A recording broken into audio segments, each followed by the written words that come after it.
found Joe's birth certificate. Oh. Well, you meant it when you said you didn't throw anything away, didn't you? That's right, and it's a good thing that I didn't, because Mr. Dennison can begin his search with this. This has the name of the hospital, it has the day that he was born and the time, and I can't wait to show it to him. You mean now? Sure now. Just a hop, skip, and a jump to the carriage house. Well, honey, hop, skip, and a jump. I don't want you hop, skipping, or jumping anywhere in your condition. Now, it's dark outside. I don't want you to take a chance on tripping over something on the path. I already called him and said I was coming. Well, call him back and tell him you'll do it in the morning. Honey, he's excited about this. Well, let him get unexcited. It's 10 o'clock at night. Look, that certificate has been lying in the back of your closet, what, all this time? It'll keep a little longer. Darling, if you were searching for a twin brother and somebody came up with the proof you needed, you wouldn't want to wait even 5 minutes, would you? I'm sure Tom will understand. Well, I don't.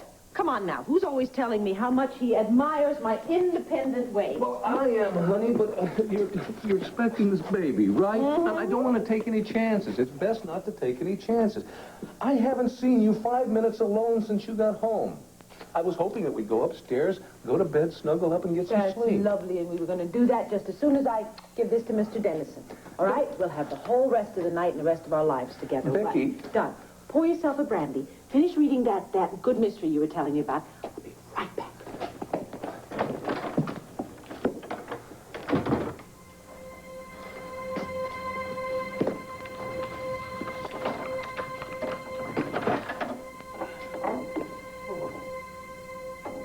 Great, no lights. Well, Danny boy, you might as well start looking for that charm. Don't want to disappoint the lady.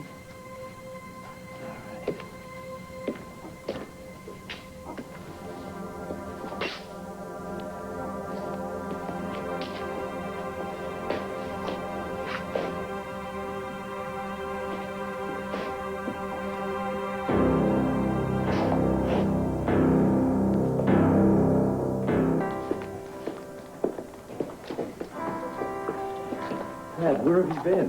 Why? Is there someplace I was supposed to have been? Here, didn't you get my message? I left them hours ago. Wait a minute, Jamie.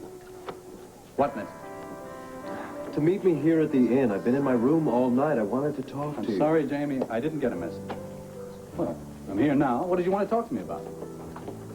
Well, why don't we sit down? It's a little more private over here. Lead on my glove. Dad, look, this is really hard to talk about. You know, there was a time we could talk about anything. I know, but this is different. It's about us. Us? Our family. I just can't get it through my head. I keep wanting it to be true. Well, what's that? Well, now that you're here in Landview and Mother is here, do you think there's any chance of you two getting back together again? That's it? That's what you've been waiting all night to ask me? You don't know how much it would mean to me if we could all get back together and be a family again. Really? Well, I thought that, you know, by the amount of time you were spending apart from us, that wasn't the case at all. And I've never misled you, Jamie. You know that your mother and I don't have a perfect marriage. Well, maybe that's why I've spent so much time away. Well, if that's the case, I apologize, but I still can't promise you that a reconciliation is on the horizon. I care for your mother, she cares for me, but maybe one day...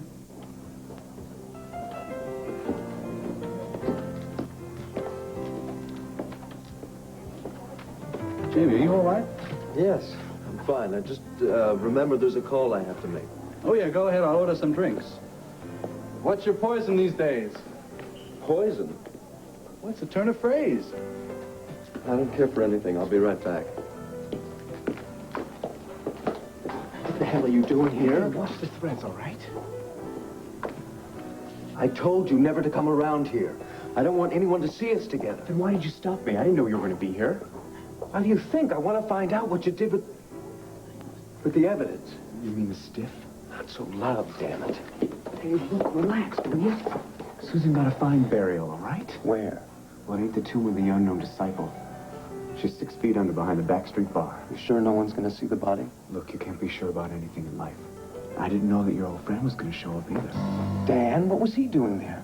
He must have lost something. He was crawling around in the dark. I left him there. Did he see you? No. And he's not going to find anything about the factory either. As far as everything's concerned, the back street bar is finished in the crack business. He won't find a thing. got to be around here someplace. We snuck her in the bar right here.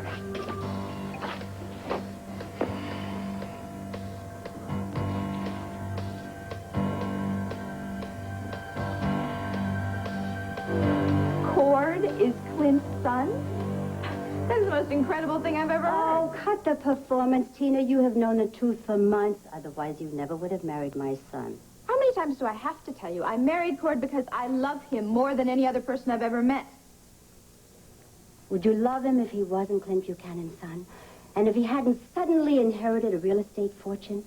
Courtesy of Asa Buchanan. Oh, you are a very sick woman, Maria. To twist my love for Cord into my trying to get my hands on some real estate? Okay, now, wait a minute. Hold it. You are the one who asked for honesty. Now, let us just lay our cards right on the table, okay? Didn't you know that Clint was Cord's father before you married him? Now I know what you're doing. You're going to tell Clint that Cord's his son so you can steal him away from Vicky. Tina. Only you have this kind of a mind. I have already talked to Richard and to Asa himself. Now, I know the truth. You found out. You found out that Cord was Clint's son, and you blackmailed Asa into giving Cord that land. That is the most fantastic fiction I have ever heard. Now, stop this. No more lies. Now, we both know the truth. Let go of me. You're hurting me. I can hurt you even more, Tina. I can ruin all of your schemes and all of your plans. Just one word to Cord. That's all. One word. Yeah, but you wouldn't do that, would you? Even if I did know that Cord was Clint's son, you wouldn't do that, right? Well, you're not so sure of yourself anymore, are you, Tina? But don't worry, because unlike you, I don't want to destroy my son's happiness. He really loves you, and for the life of me, I will never understand why. But I will not be the one to shatter his illusions. That's not all there is to it. You would be shattering his illusions about his dear sweet mother, too, wouldn't you? Yes.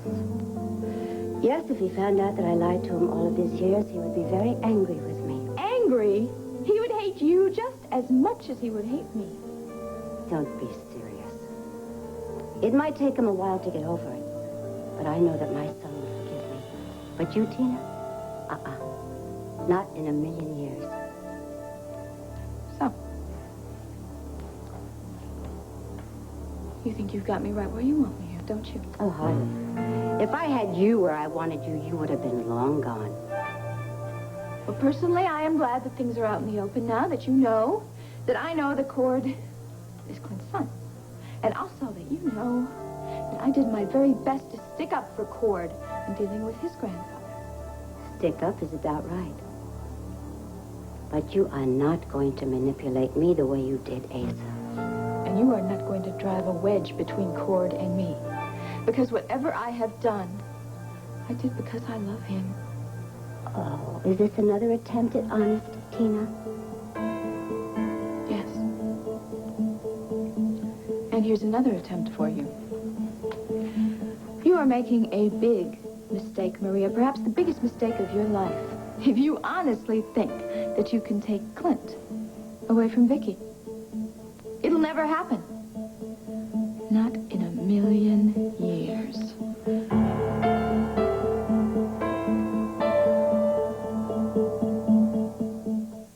So obsessed with your lies that you don't even know the truth when you hear it. You're trying to tell me you never loved Clint? No, that is not what I said. I loved Clint very much when we were teenagers, but that love is dead. You looked very much alive to me. Maybe you're waiting to tell Clint about Cord. You're just waiting for the right moment. You know, when you two are riding horses together, or spending a day in the cabin, or enjoying one of your many other common interests. No, I'm not going to tell Cord. Because too many things have happened and too much time has gone by. Good night, Tina.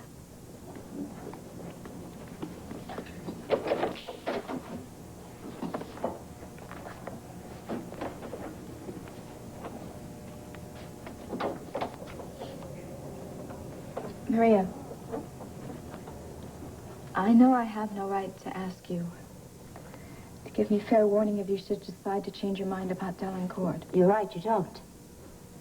But if it's at all possible, I will. I'm only asking because I want to protect Cord. Because I really love him. He is the most important thing in my life. Look, you can believe whatever you want to about me, all right? Believe I'm a tramp if you want, but also believe that I really do love your son. Good night, Maria.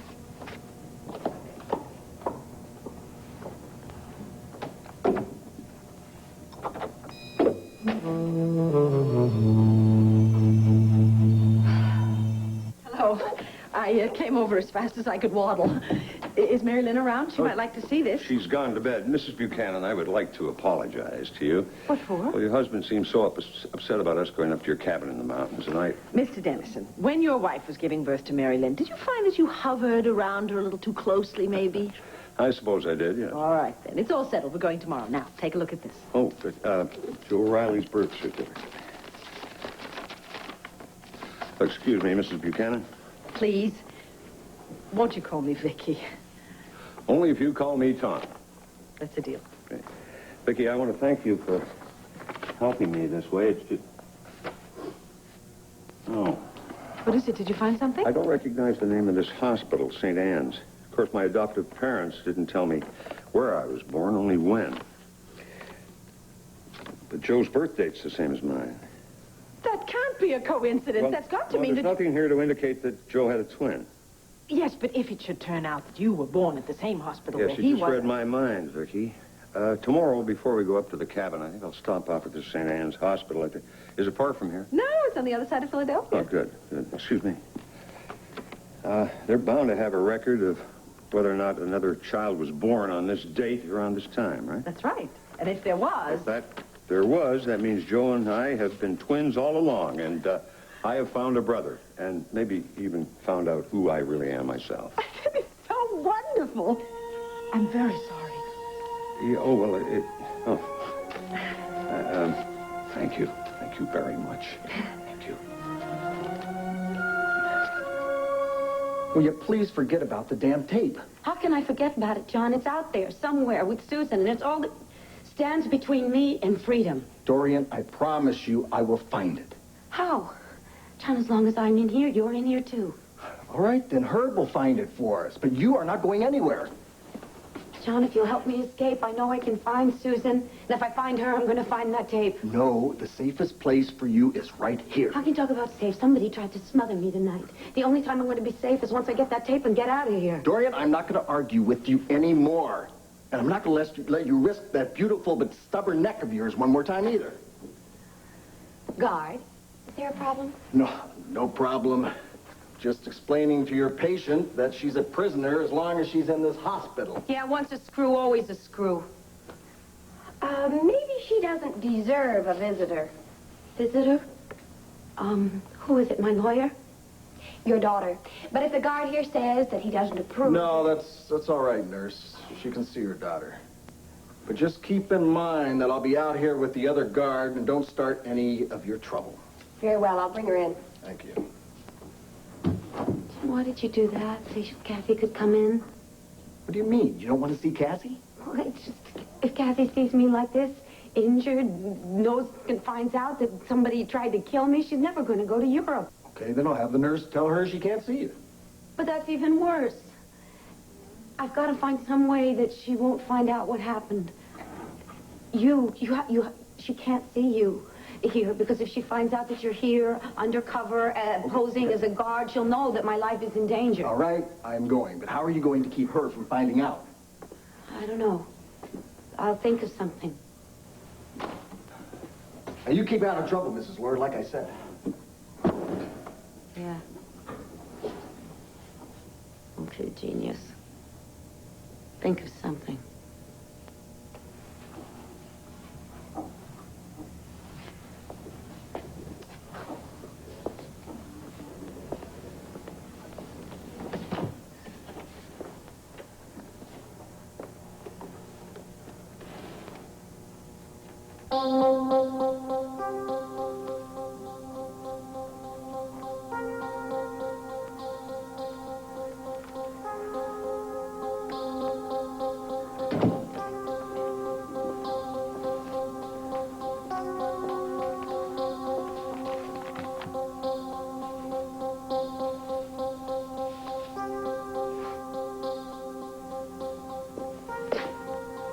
All right. I knew I'd find it. Dan.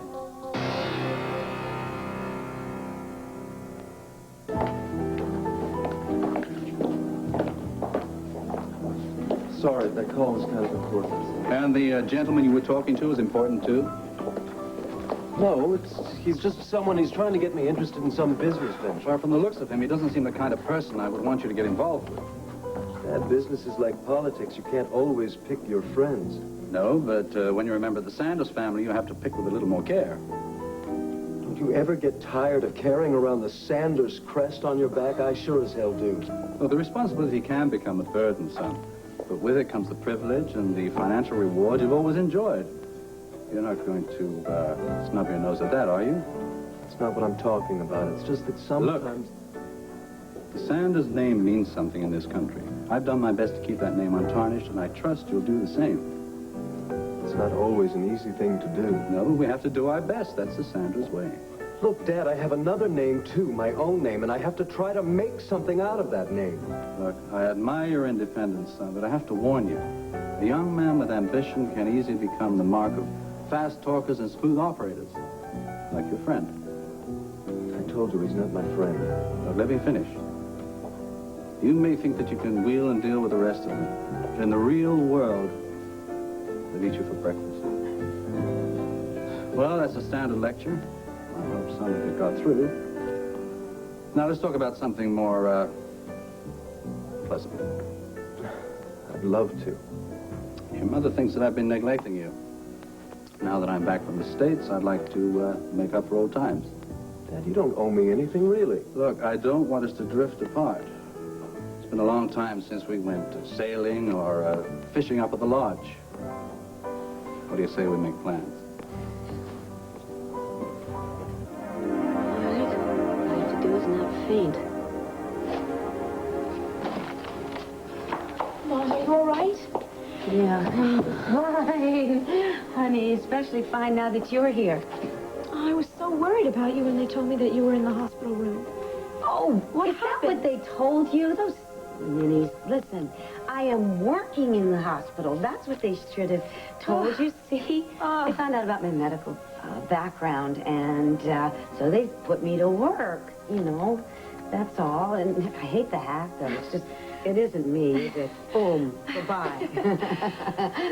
Well, you seem a lot more cheered up than the last time I saw you. Oh, I am. I really am. Come on, let's sit down. I decided to take John's advice. Oh, was John here today?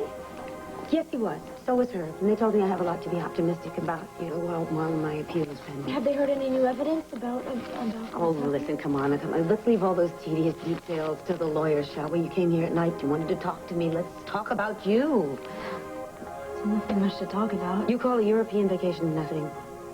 No, I didn't say that I was going to Europe. As a matter of fact, I've decided that I definitely don't want to go. Vienna is beautiful this time of year. And I just read that David is touring with a new orchestra. You could accompany him and Jenny to all the major capitals in Europe. Why do you want to get rid of me? I don't at all. Yes. And Dad is pulling the same routine. Now, why do you want me to leave town? You covering up something?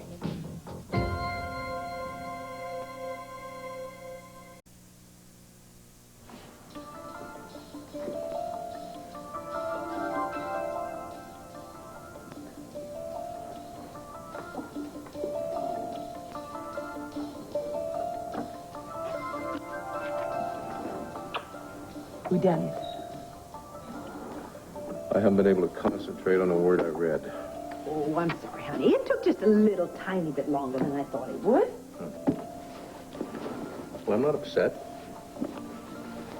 Do I look upset? Mm-hmm. You look upset. If you had seen the look on his face, though, when he saw Joe's birth certificate, boy, oh, boy.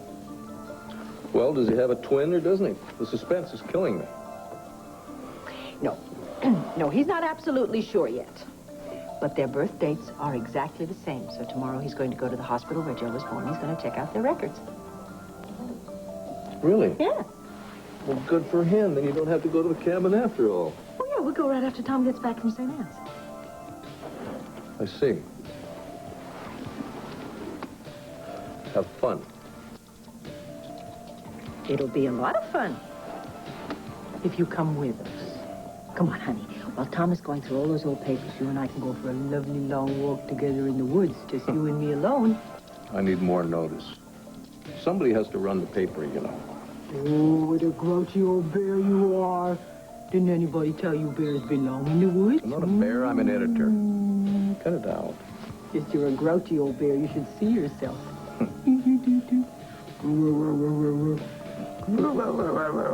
Oh, that's a growl. Is that a growl? I'll show you a growl. I love it. Take me to your cave, please, Mr. Bear. We'll talk about it in the morning. I got a better idea. Oh? A better idea than walking all alone in the woods with me?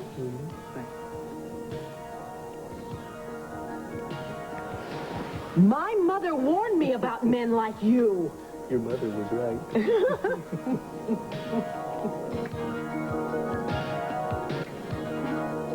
Honey, I'm not covering up anything. Neither is Herb. Well, then why do you both want me to leave the country so badly? It's not that. It's just we don't want you wasting your life worrying about me. And I wouldn't worry about you in Vienna. Darling, the point is we don't want you worrying at all. Come on, look, I'm working here. You know, I'm helping people, and Herb's going to get me out of here. I just know he is. In the meantime, I'll stay healthy, productive, and as safe as can be. All right. It'll help you all go. Oh, that's my baby. That's my baby. Maybe I'll even ask Joy to come. You know, I could probably use some company. Could I? Oh, think of it, two American beauties. The Europeans won't know what hit them. Are you sure you're all right? You look a little pale. Oh, I'm fine. It's just I've been working with the patients all day long. Well, then why don't we go back to your cell and then you can get some sleep? Are you taking care of yourself? Honey, this is prison. I can't just come and go as I choose. I have a little while longer on my tour of duty. This could be the last time that we see each other before you go to Europe. And I want you to know that even though I want you to go, I'm going to miss you very much. I'm going to miss you, too. And it's not going to be forever. I mean, I'm going to be back. And when I get back, Dad is going to have you out of this place. You bet. I mean, in no time at all. I'll be back home. I'll be back to the studio. I'll be back to my old tricks. So there's no reason for either one of us to be sad. No, there isn't. Look at us. Sweetheart. That's right. No tears. Come on, we wipe, we fix. Right? No melancholy goodbyes. I'm gonna be really busy around here, and you're gonna have the time of your life. If I'd never gotten involved with Mitch, you would never be stuck in the first place. Don't you start No, that. I have Don't. to say it, Mom. There are no words that I can find to thank you. But every daughter owes their mother their life, and I owe you mine twice. I'll never forget that, Mom. Never. I love you. Okay, you're off. You have a wonderful time, okay? Have a beautiful life. I love you.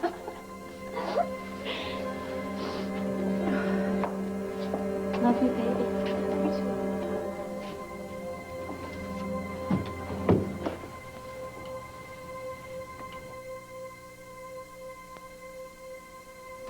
Hey, you say Allison dropped something when you were here before?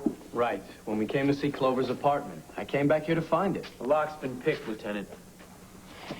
Do you always break into places to impress your girlfriends, Dan? All right, I picked the lock.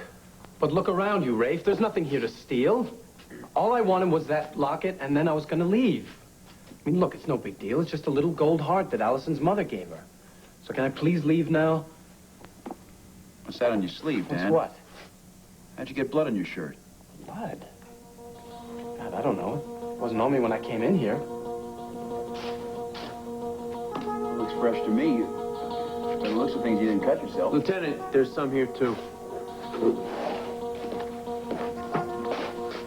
Look, Rafe, I was looking around the bar over there. I mean, maybe a workman came in today and he cut himself and I managed to get some of his blood on me. Does it look like a workman's been in this place today, Carl? Last year, maybe. I'm sorry, Dan, but I'm gonna have to send that shirt of yours down to forensic. What for? You guys are acting like I murdered somebody. Who said anything about a murder? Come on, Rafe. I picked the lock. I'm sorry. I mean, I was looking for Allison's charm. Yeah, you told me, but all I have is your word on that, Dan. And the evidence indicates breaking and entering and possibly other things.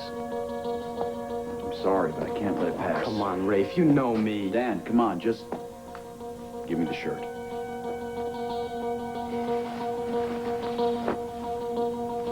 You're damn right I was worried about him, Warden. For all I knew, the kid might get so scared he'd run to the cops. Look, you don't have to worry about the body. If the cops ever find it, I've got all the proof they need to nail the killer. And I've got just the right patsy to nail it on. What a way to start a day, honey. Ma, I heard you chipper. What did you do, discover oil under the mansion? No, even better than that. I woke up this morning, had a message from my wife. She's back from Malacava. Can't wait to see me. Asa, I picked the Burning Inn because it's neutral ground and I wanted to talk. All right. Fine. Let's start with, I come home from Texas. I find my wife flew the coop. Why? You really want to know? And yes, ma'am. And while you're at it, tell me why you're occupying a room here when you should be home with me. I'd be happy to tell you. Asa, I did an awful lot of thinking while I was on Malacava. And there's one thing that I have to make very clear to you. I am not going to come back to you or to the mansion unless you agree to abide by certain ground rules. This area is a drug supermarket, anywhere in these 4 blocks. You pull up your car, roll down the window, you can buy anything. Yeah, including crack. Especially crack. The mayor put on a disguise and went with a TV crew to buy some, made all the evening news shows, and everybody forgot about it. Yeah, well, people won't forget about it once we take pictures of these guys and plaster them all over the front page of the banner.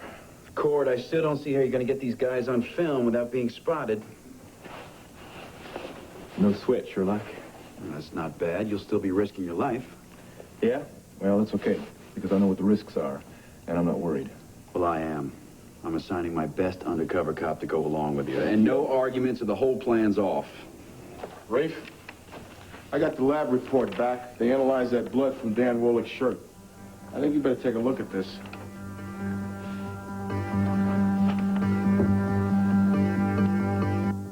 Well, I think he's got possibilities. Don't you? Oh, yeah. Just think how many sardines you could squeeze into this place. Hey, it's not that small. Dan, I'm just joking. Actually, it's not too bad, considering how much time you spend at home anyway. Yeah, well, maybe if I spent more time at home, I wouldn't be in trouble with the cops. Cops? Yeah, I almost got arrested at the back street last night. What were you doing there? Well, you remember the apartment that Alice and I went to look at in the back there? Why'd you go back there? Allison lost a charm on her bracelet. Her mother gave it to her. So I picked the lock to get in, and I was looking for... Wait a minute, you said something about the cops being there. Right, well, Rafe Garrettson and these other cops come busting in. They asked me what I'm doing there, you know, why I picked the lock. The point is, Dan, why were they there? I don't know, maybe somebody saw me sneaking in and they called the cops. And all they found was you? Nope, they found something else. I don't know how, but I managed to get blood on my sleeve. I mean, Rafe took the thing right down to the police lab. They're checking it out now. Can you believe it? I'm prepared to go all the way to the state attorney general's office if I happen to shoot it. Dorian is in danger. Her life is in danger as long as she is Statesville prison, and I want her transferred. To a minimum security prison, I agree. You do? Herb, I was there. I know somebody attempted to take Dorian's life. And if you want her transferred, I'm not going to oppose it. Well, I must say that I am grateful. I'm also pleasantly surprised. I was expecting, The usual firefight. Well, that is your style, you will admit. Counselor, I'm not all style. I mean, I know this is very difficult to understand, but in fact, there is some substance underneath. In fact, sometimes when I wake up in the morning, I don't see a prosecuting attorney. I see a human being. In fact, a woman very much like Dorian. If I'm not mistaken, I detect a hint of compassion there. It was my job to try and convict her. That doesn't mean I don't feel for her. All right, Madam Umpire, let's hear your ground rules and see if I can play your game. Well, actually, there's only one.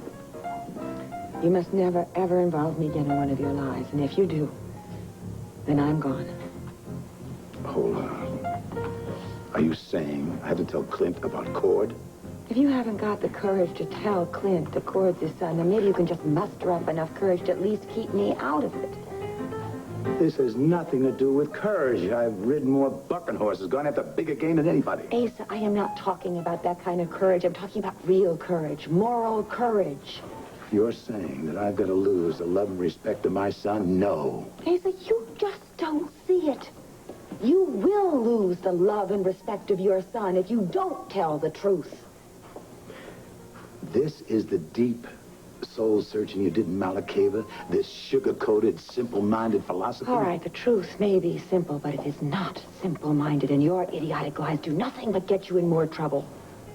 If I'm such an idiot, why didn't you stay in your paradise? Because I love you. I come back and try to make an appeal to a man who talks about truth and honesty and trust. Asa, they are more than just words. Are you kidding me? You lecture me on trust and honesty? I don't think my plane hit the ground in Dallas. When you picked up and got cozy with your new model, lovely Pete O'Neill. What? Don't deny it. Saw the damn sketch. Now I know what you've been doing behind my back. Yeah, it's rare, so. So, it's going to make it easier to trace. Trace to what? To the blood that you found on the edge of the bar at the back street. Look, maybe I better just take off out of here. No, Cord, it's all right. We're not discussing any secrets here. We're not even discussing a crime. No, not right now we are, but Dan we could said be he in was a looking couple for of... a charm that fell off a bracelet. Now, why shouldn't we believe him? You know, Rafe, a couple of weeks ago, I lost my favorite fishing rod. Tore the house upside down looking for it. I didn't get blood on my shirt.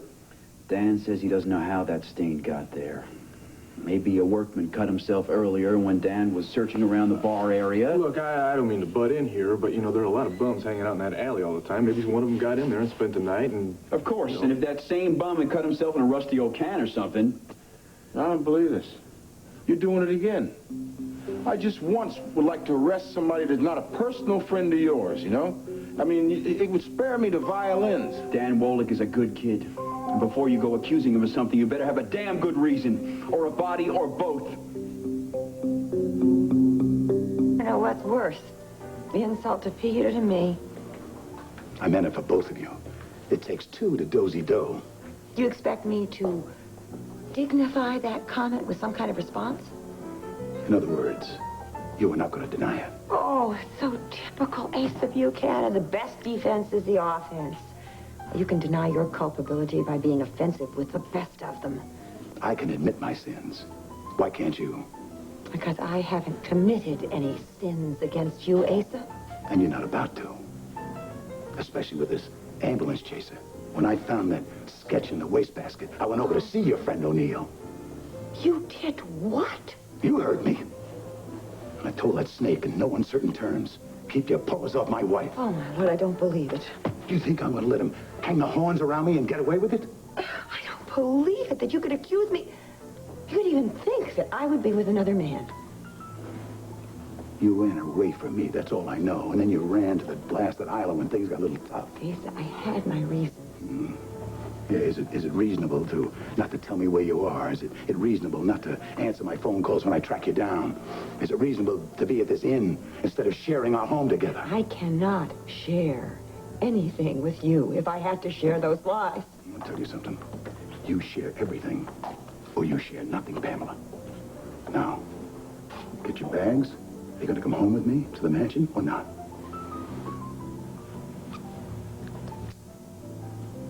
That's your answer.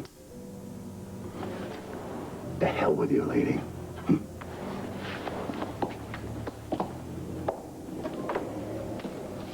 And what are you staring at him?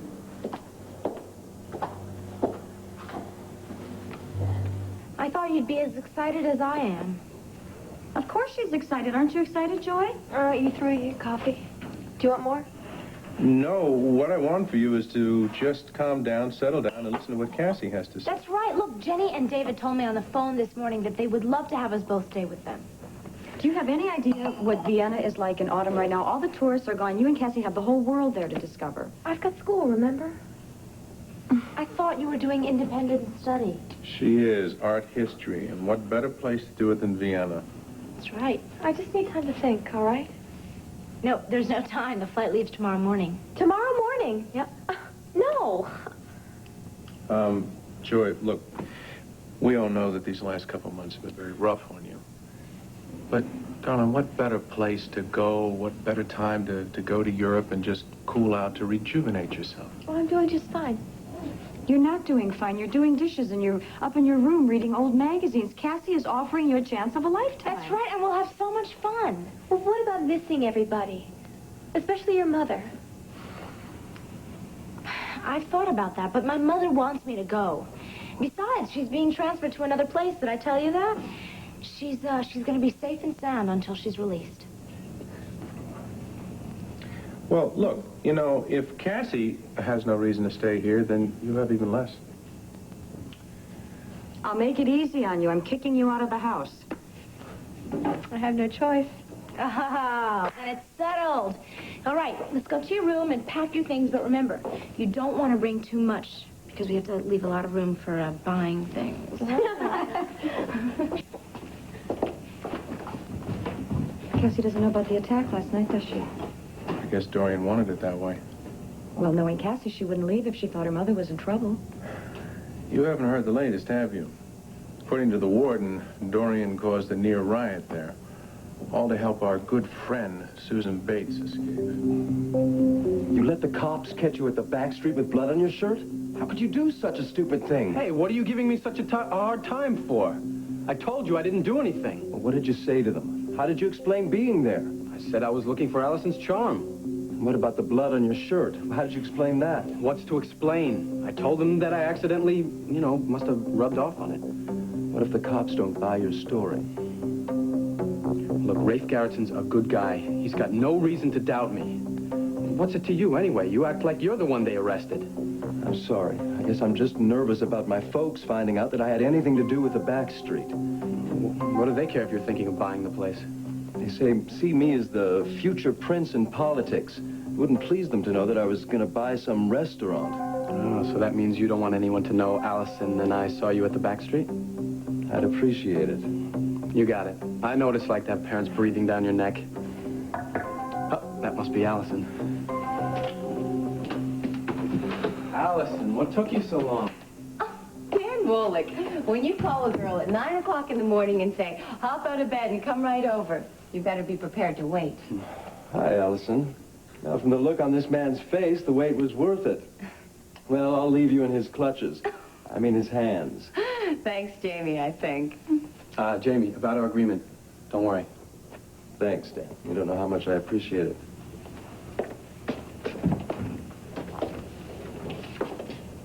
Agreement? Hey, that's not important. But this is, I think you misplaced this, Miss Perkins. Oh, Dan, you found my charm. Oh, thank you. Hunting's been good this morning. Yeah, Dad and I went to St. Anne's Hospital to check out the birth certificate you found. Did it help? Well, I was able to cross-check the time and date of Joe Riley's birth. According to hospital records, 2 boys were born on that date, just moments apart.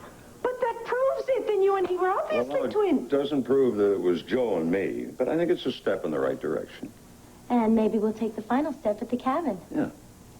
Well, I have a feeling we will. And I'm delighted that you're coming along, too, Mary Lynn, because with 4 of us looking, we're bound to turn up. 4? Oh, I forgot to tell you. Money courtesy of Heron and Cook. Oh, morning, Tom, Mary Lynn. Clint? Enough food in here to feed an army. You coming with us? Yeah. Well, terrific. The more the merrier. Clint, I'm glad you changed your mind. Well, you know what to say. If you can't lick 'em, join 'em. No, let Heron get it. We are leaving. Heron's loading the station wagon, sweetheart. I'll get it. Buchanan. Oh, Clint. Good. How you doing? This is Court. I'm glad I caught you before you took off for the banner. As a matter of fact, I'm not going Look, the important thing is I want you to tell Briggs to save a big chunk of tomorrow's front page for me. Oh, really? Why? You got a shot of a man biting a dog? Honey, come on, let's go, please. I'm coming. Clint, the story's even bigger than that. It's about that drug ring that I'm about to uncover. Drug ring? Yeah. Remember how I told you that the cops were giving me the go-ahead? Yeah, on that undercover thing I wanted to work on? Well, this is it. We're on our way right now. Wait a minute. I didn't think it was going to happen this quickly. Well, Clint, I know what you're thinking. Now, please, don't worry. Everything's going to be fine here. What do you mean, don't worry? Cord, I told you to give me some notice. Well, that's what I'm doing, Clint, right here. No, look, you're gonna take your camera and you're gonna go undercover with no support? Oh, come on. You think Rafe will let me go out there all on my lonesome? He's giving me one of his best men for support, and we're going to break that drug ring wide open. Cord, look, you need a backup. Now, you need someone at the banner that can keep track of your movements. Clint, I'm sorry to break you off right now, but what I really need to do is get going. So I'll talk to you later. Everything is great. It's a piece of cake assignment, okay? Don't worry. Bye-bye. Cord? Damn it. What is it, honey? Is there anything I can do? Yeah, you can take the ladies and go on up to the mountains, but you're gonna have to go without me. Oh, no! I'm sorry, honey. I can't leave town with that crazy cowboy ready to put his head in a noose. Of all the times for him to play hero. Not if you want, Cord. All right. No way. Clint's right to be worried. These guys are not just dealing crack, they're playing for keeps. Yeah, well, I'm well aware of that. Man, I hope so. Your backup's out at the front desk. His name is Scott Burgess. He's a good cop. You can count on him. Great, I'll pick him up on the way out, man. Thanks a lot. Okay, Cord. I hope Burgess can count on you. One wrong move and you could both be very dead. You're okay, Biggie. Thanks. Right. You got something? Could be. Bill, I know you think I'm too close to the people around here, but this is my town. I can't help but care. You know, you can care too much, Rafe. Does that justify you keeping information from me? All right, you want it? You got it. Digby and his search team just called in from the back street. Nobody's touched that place in months. No electrician's been there, no plumbers, nobody. And that proves Dan Wallach was up to something. Well, you can lay a month's salary on the fact that he wasn't around there looking for a good luck charm. Well, what then? Drugs, money, trouble. I don't know. Maybe our Mr. Wallach ran into somebody else at the back street. Maybe he and this somebody had a fight and somebody got shot or somebody got cut. Or maybe Dan had nothing to do with it, and maybe the struggle happened before he even got to the back street. And maybe he came in there, like he said, to find the charm, and then he brushed his sleeve up against the blood that was already there. My theory is more plausible. Yeah, well, life isn't always plausible, Bill. They teach us that the first day at the academy. All right. We can find out whose theory is more plausible, Rafe. I just sent Digby and a search team out to the back street to fine-tooth the whole place, including the backyard. There. As good as new. Better. Because now it has a history. Every time I look at this charm, I'm going to think about what you did to find it for me. Hey, I didn't have to walk through fire. You risked getting possibly arrested. No, it wasn't like that at all. I mean, there was a side door open, and I just casually walked in. There's no way you could have gotten in there without having to break in. Okay, I did have to play with the lock a little.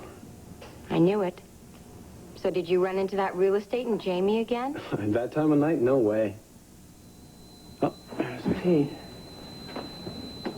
But I did have a run-in with the police department. Police? Dan?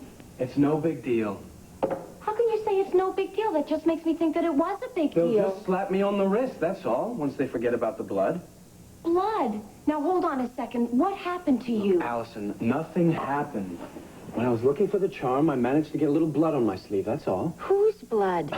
Beats me. Oh. Oh, Dan, if you got into trouble because of me... Look, you have your charm bracelet back, right? I don't care about some stupid charm bracelet. All you have to say is thank you. Dan, you are much more... Say it. Okay. Thank you. Come on, you can say it better than that.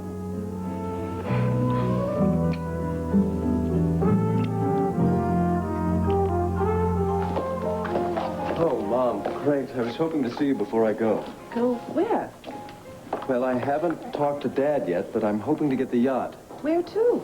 Around the Chesapeake Bay to join some friends. Jamie, they're always friends to meet. You have to leave Landview right now. Well, I don't have to, but I kind of said I would. Couldn't you put it off for a while? Mom, please, don't take this personally. Well, what am I supposed to think? For the past few months, none of us has been in the same place at the same time. I know we are not the all-American family we pretend to be, but we are still a family, and your father and I would like to see a little more of you. I know, but I'm not going to be gone forever. I'll be back in a couple of weeks. Can't your friends come here and see you? Why should they want to come to Landview, Pennsylvania? This place is nowhere. Jamie, could we get together some night this week and have dinner and talk about it? As long as you're not planning on working on Dad. I'm not going to work on your father. I just would like to have a little family discussion. I don't think that's asking much, do you? No, I guess not. Good, then we'll plan it. Now I've got to go to the office. I'm late. Okay, but I want to push off by Saturday. Oh, Jamie.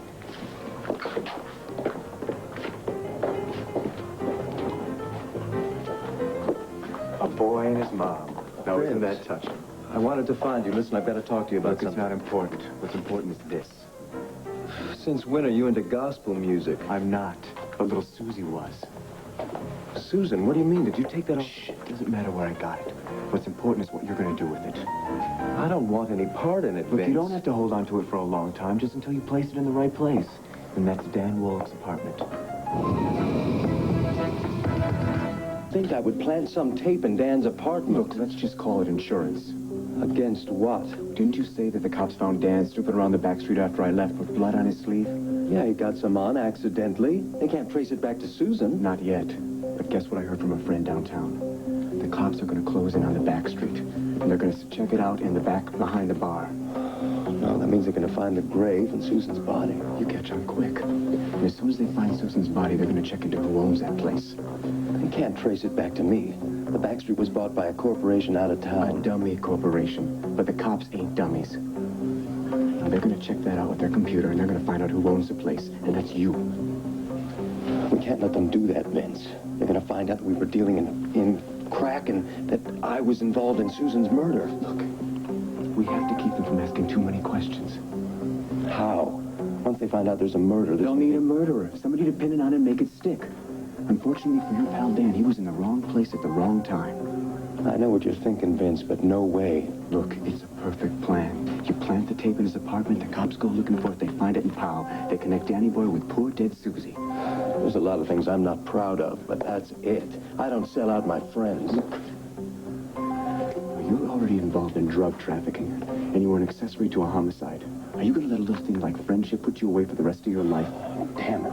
Dan hasn't done anything to anybody. Look, it's a tough break. But either you set him up, or it's going to be an even tougher break for you. And what's it going to be? Your pal's neck or yours? I thought you'd understand. I'll leave the tape with you. You know what to do with it.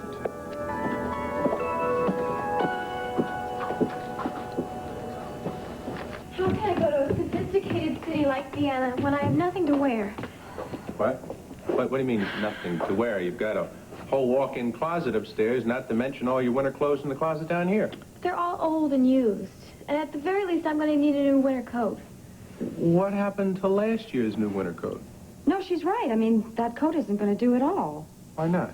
Because she's going to Vienna with Cassie. She's going to have the latest style. I'm just going to forget it and do the dishes, okay? No, look. I got lots of credit cards. I'll buy you a beautiful new coat for your trip, okay? No, wait a minute. All right. Last time I checked, I was still the head of this household, and Cassie's going to get a new coat for Vienna, huh? Yeah, she's at the store right now. Well, then what are you doing standing here, going through all last year's clothes? Go on. Go out and buy the latest and greatest fashion you could find. You mean it? Sure. Can't let a coat stand in your way of the greatest trip in the world, can I? What's it going to set me back? 100 and change? I mean... When was the last time you bought a coat? Not even close, huh? No, we've got to get new boots, gloves, a hat. No, wait a minute. No. I'm excited about this trip now. That sounds good. Well, come on, let's get out of here before the head of the household changes his mind. I'm talking about coats, not... Thank you, Pete. Oh, Dee Dee, hi. Is Pete here or has he already left for work? No, you managed to catch him. Dan?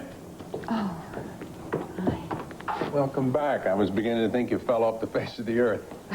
Thank you. Hi, Joy. Hi, Pam. I just want to know if I could. I don't want to take up too much of your time, but I needed to talk for a second in private, if that's all right. Sure. These two ladies were just about to go, weren't you? Of course. Have a good time. Not too good a time. Come on inside.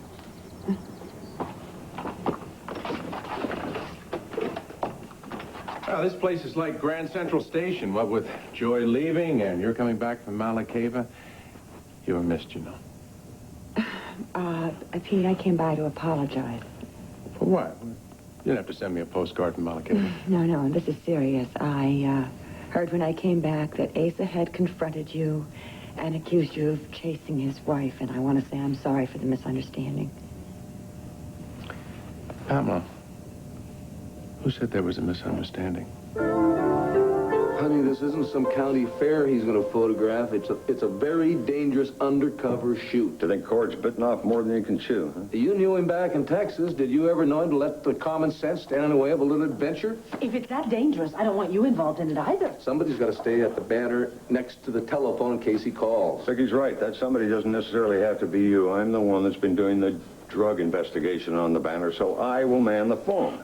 But, Dad, what about the cabin? All the papers that you want to go through. That's just going to have to wait. I don't mind postponing that. You're not going to postpone nothing. Now, you want to end this mystery about you and Joe, don't you? Yes, of course I do. Take the ladies up to the cabin, find the proof you need. I'll stay behind and man the telephones in case he calls. Why does it have to be you? I mean, can't the police take care of him? The police will do everything they can. But he can't have too many reinforcements, now can he? You really care about that young man, don't you? Well, you know how tough it is to find a good photographer these days. Well, it's pretty tough to find a good husband, too. Will you promise me you won't do anything foolish? I promise. Will you promise me the same? I promise. All right. If you insist, Clint, I guess we better get going. Maybe. Yeah. Well, I'll make sure everything's been loaded. Thank you. Tom, the keys are in the car. The gas tank is full. Okay. There's nothing more I can tell you except take care of my wife and baby, okay? Okay. You take care of yourself and Court, okay? Huh? Remember your promise. You remember yours. Mm-hmm. Bye, darling. Bye. Have fun. Thank you. Take care.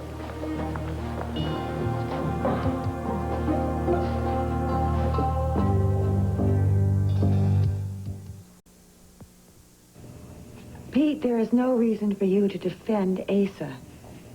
I'm sorry that he subjected you to his jealousy and his anger. Both of us know it was totally uncalled for. Well, maybe you know that, Pam.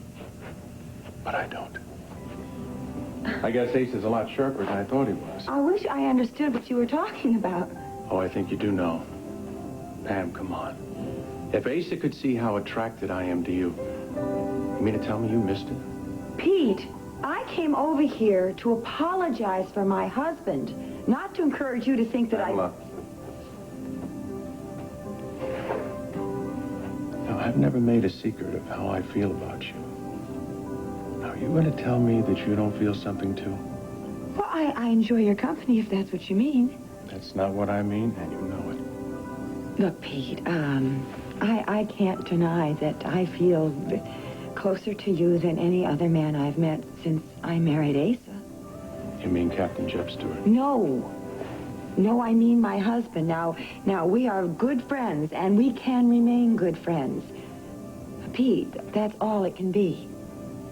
You know, I had a teacher once who said, never use can. What you really mean is may.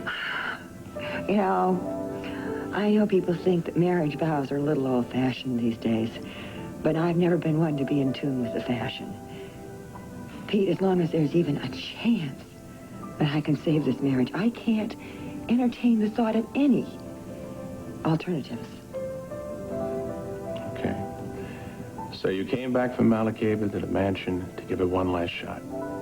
I guess you could say it that way. Whereas right now I happen to be living at the Vernon Inn. Really? No, but don't you for a second think that I'm any less committed to making this work. Pam, I've heard of separate bedrooms helping a marriage, but separate residences? Oh, come on, please, Pete. Don't make fun of me. I'm not making fun of you. I'm fascinated. Really, I can't wait to see how you're going to make your marriage work when you're living at the inn and Ace is living in the mansion. Well, that is going to be my problem, isn't it? No, your problem is Asa. Asa. It's always been Asa. He's been pushing you so hard you can't live in the house. Pete, please. Look, I've said what I came here to say, and I hope that we can remain friends. You used can Goodbye. Don't, please, Pete.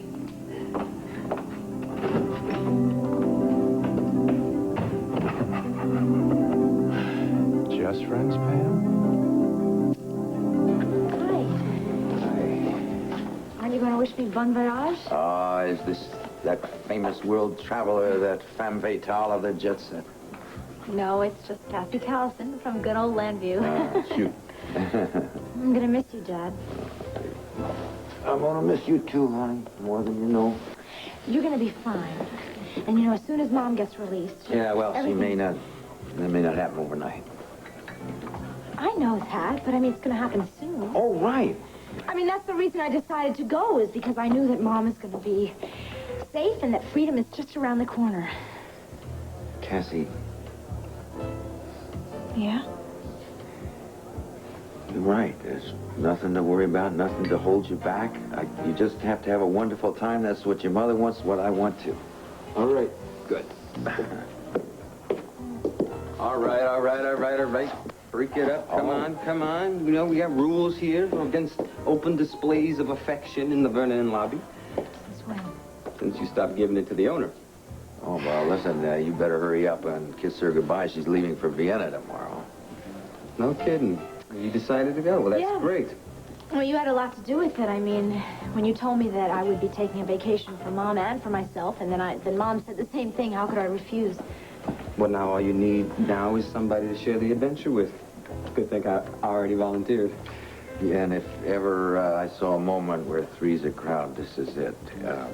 Kitten, you know how to reach me, right? So wherever you go, whatever you do, I'm there if you need me, huh? I know you are, Daddy. Well, just hearing you call me that, I'd travel halfway around the world for that. I love you. Yeah, Take care of Mom, all right? yeah, and you'll have a great time, baby. Okay.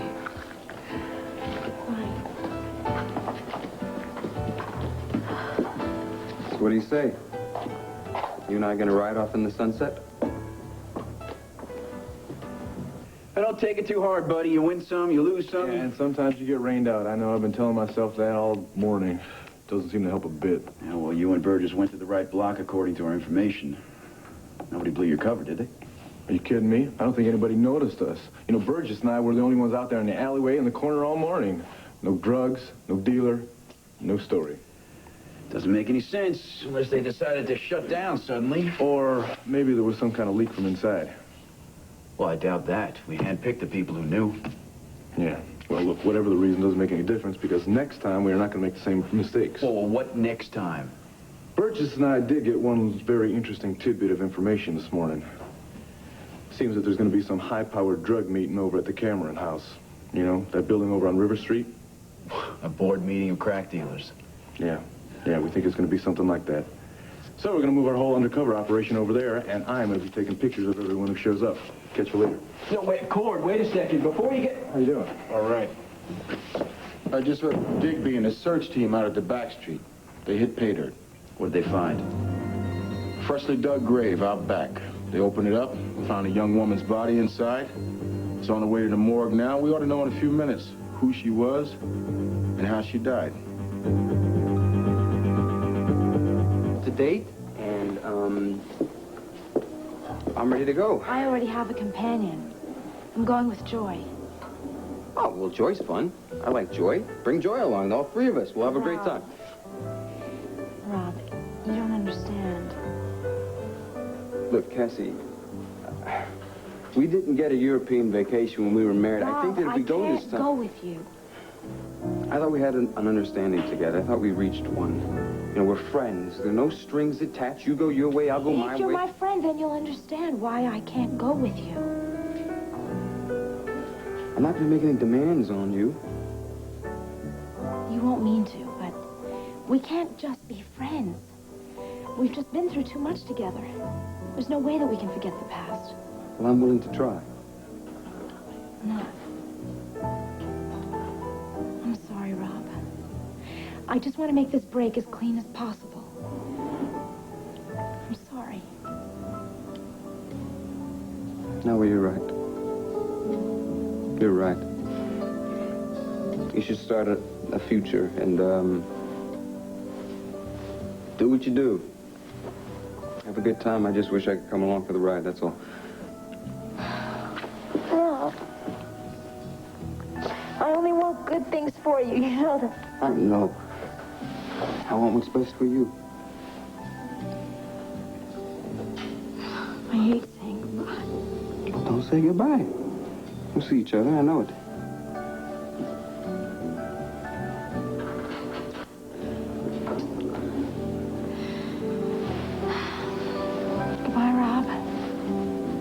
See you later.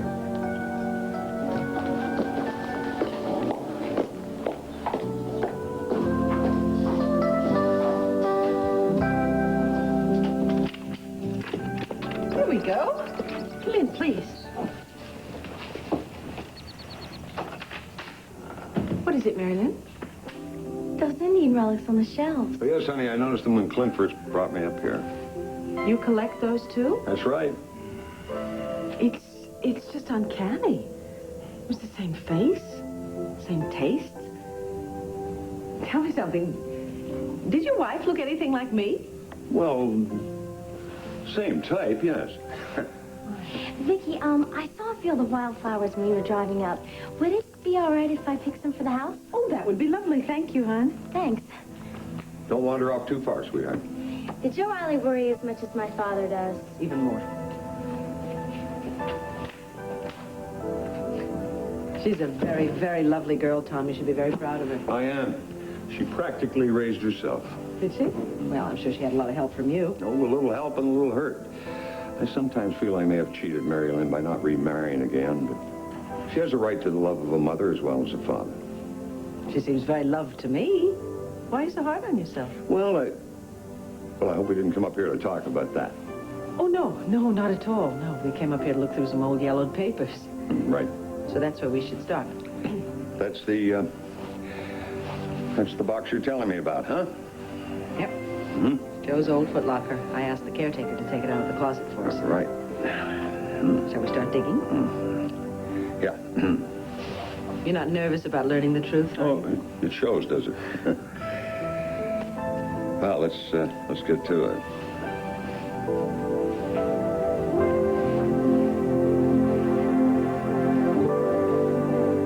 Why is Cord so convinced that he's going to find a convention of crack dealers over at the Cameron Hotel? Yeah, Bill Moore. Uh-huh. Uh-huh. Okay. I want the coroner's report on my desk 10 minutes ago. Thanks. They've identified the body? Who was she, Bill? Susan Bates. Her blood type matched the sample that we took from the guy's shirt. I guess you know what this means, Rafe. I'm gonna have to question Dan. There's no other way. I know that. Damn it, I don't have any choice. Look, Rafe, if I'll help you, I don't mind. No, I can handle it. I just don't know how I'm gonna handle Dan's father. What do I tell Larry, Bill? How do I tell one of my best friends that his son may be guilty of murder? Just a minute.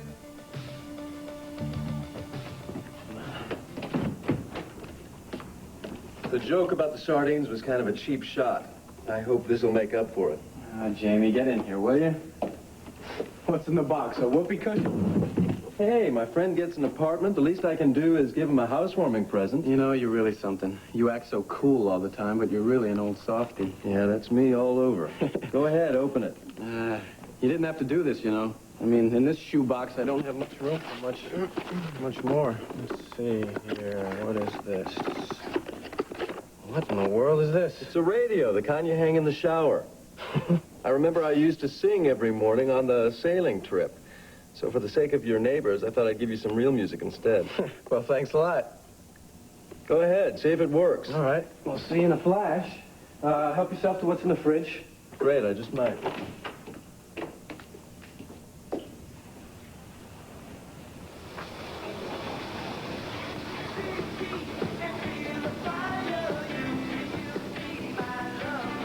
Hey, it works. Can you hear that, Jamie? You think of the wildest things.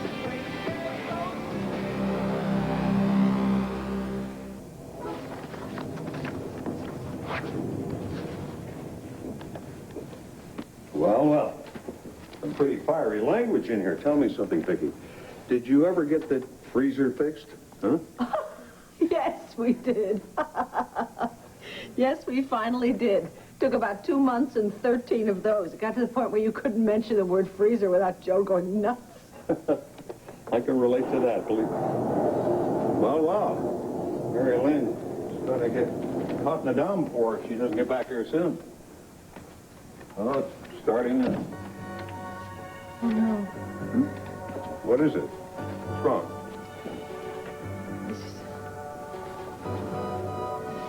This is a letter from Joe for me. It's still sealed. I don't think I can open this.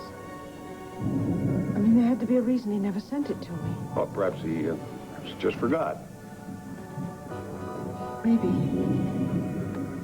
But I still feel afraid, I guess.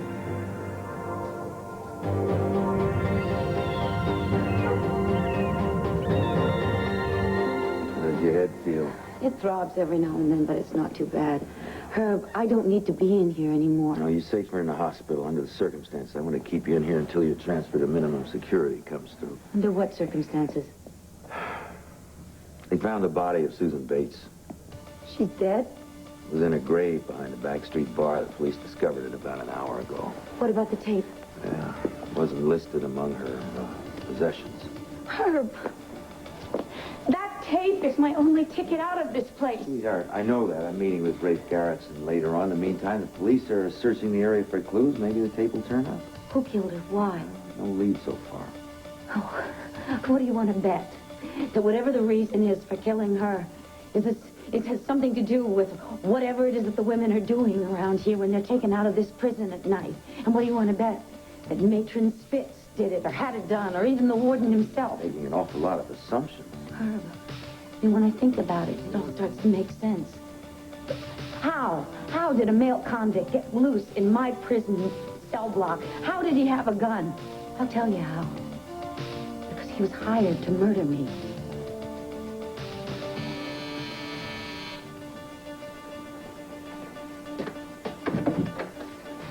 Hey, Ray. Come on in. Thanks, Dan. Let me clear some of this stuff so you can sit down. Just move it in, huh? Yep. I had all this stuff stored at my dad's. Forgot how many clothes I had. When I left for Europe, I only took one bag. You were gone about a year, right? Yeah, this place needs work, but it's a start. And then a job, and I'll be on my way to a normal life. This isn't just a social visit, is it? Afraid not. I'm here to ask you some questions about the death of Susan Bates.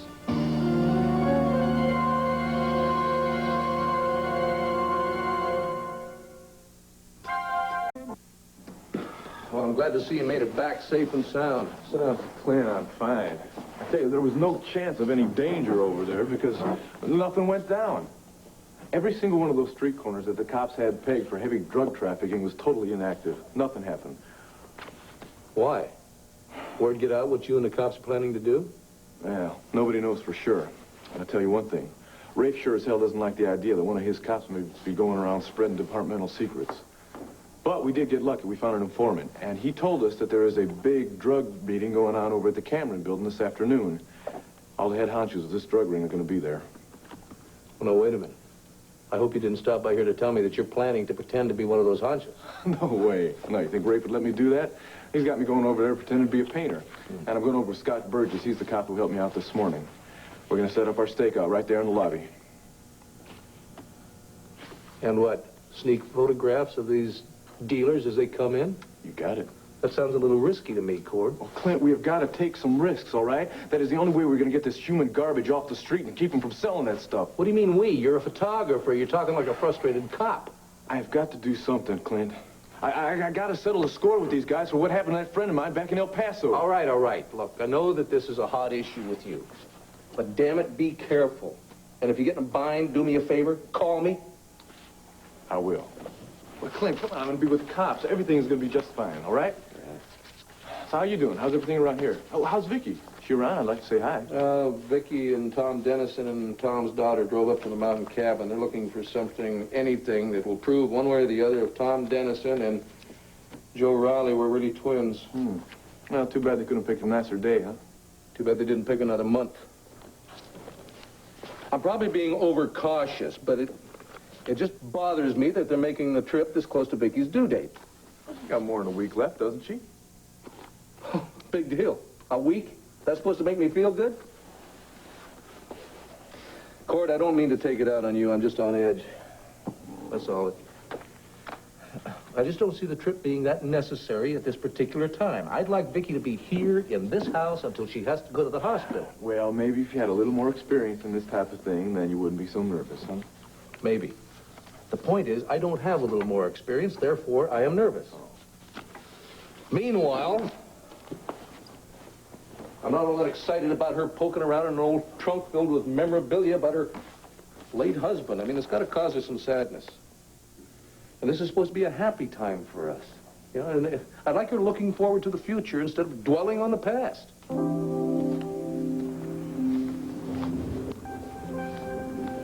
Afraid, Vicky? I don't know why, except that I can't imagine why he wouldn't have sent it to me. Well, we're learning how much I'm like Joe.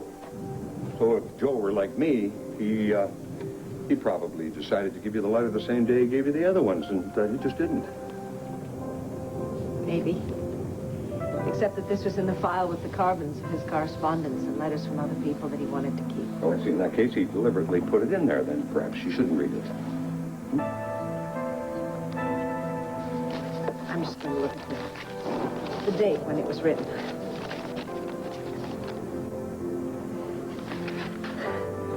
Oh, dear. It was written September the 11th, 1979. That's very shortly before he died. You want my guess? It's a love letter. Describing how he felt, how distraught he felt about having to say goodbye to you. And after he wrote it, he read it and decided he just couldn't give it to you at that time, so he put it in here. That might very well be. Yeah. He spent an awful lot of time being very strong for me.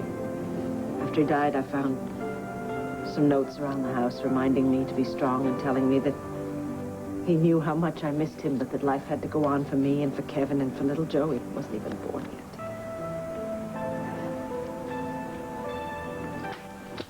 Well, the rain is starting again. You soaking? Just a little. Look, Vicky, aren't these beautiful? Yes, they certainly are. You must remember to take them with you when we go home later. I will. I may go out when the rain stops and try sketching the field. I didn't know you were an artist. Well, not exactly. Well, It's just something I enjoy doing. When the rain stops, honey, you can go out and sketch the field. In the meantime, you should go and get dry. Besides, it's rude to drip on someone else's carpet. There's a bathroom at the top of the stairs, and to the left, and there are clean towels there. Help yourself. Dad, didn't we have a dinner date this evening with Maria? That's right, honey, we did. I'll have to call her and tell her we won't make it. Thank you.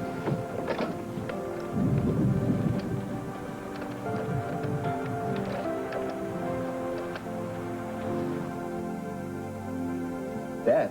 Well, was it an accident or suicide? What? How well did you know her, Dan? Look, Rafe, I don't know how she ended up dead. Would you just go with me on this? All right. I didn't know her.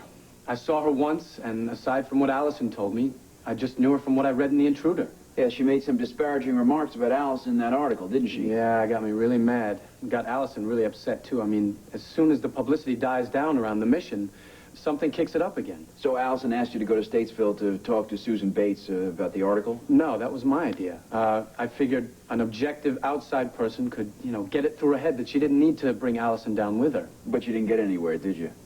No, she was a very infuriating person, Rafe. She was still spouting the gospel according to Mitchell Lawrence when I went to see her, and anyone who didn't listen was an enemy. So the argument got hot. Oh, yeah. I mean, we were yelling at each other, I don't usually go off like that, but she really made me flip. Yo, how did it end up? Well, I don't know. She threatened me or something, maybe, and she was crazy, Rafe. She was off the wall. I just wrote her off as a crazy. I told Allison that there was no hope that Susan Bates would ever see the truth about Lawrence. When did you see her again? Susan, never. Why are you asking me all these questions anyway? Dan, are you certain you didn't see her last night at the back street when you were looking for Allison's charm? Yeah, why? She was murdered at the back street. And the blood on your shirt matches her blood. Oh, wait a minute. You don't think I murdered her, do you?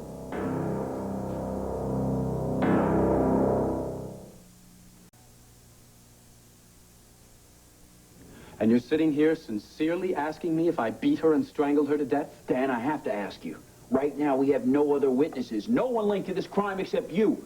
Now, you broke into an abandoned bar. To find the charm And on the maybe when you bracelet, broke Rafe. into that bar, you found Susan Bates hiding I out didn't. there. And you said you were going to call the police, and she tried to stop you. A struggle broke out, and then... Rafe, come on, you're making up a story. It's all fiction. Maybe you should write novels instead of knocking on people's doors. You should be happy I knocked, and not Lieutenant Moore. He would have hauled you down to the station house by... I'm not saying that you committed the murder. Then why the scenario? Because it's conceivable, and I have to check it out. Well, am I beyond suspicion now? I mean, it's obvious I didn't know that she was dead until you told me. Dan, I want you to think very hard when you were sneaking into the building. Did you see anyone else, even for a moment? I got there, and I stood quietly for about a second, and, you know, checking to make sure no one was there. I didn't want anyone to call the police. Someone did. Well, could it be whoever murdered her? No, it was a woman walking her dog. Oh, Rafe, I didn't even see any people or any She saw dogs. you picking the lock. Rafe, I'm getting more confused here. I mean, when you got there was no dead body, right? Right. She was buried behind the back street. So what did I do? I killed her, dragged her out to the back, dug a grave, buried her, then go back in the bar? For what? To clean up the blood, the fingerprints. Come on, Rafe. Killers think that way. I don't think that way. I mean, even if it did happen, I would have run so fast. I mean, bury a body, clean up? I believe you, Dan. I do. I think you were genuinely shocked when I told you about Bates' death. I think your whole story is the truth. Well, thank the Lord. I mean, you were really scaring me there for a minute, you know? That still doesn't mean you're off the hook. Why? Because other people in the department and the DA's office may not believe you. So don't leave town. And I think it'd probably be a good idea for you to contact a lawyer. I'll be in touch.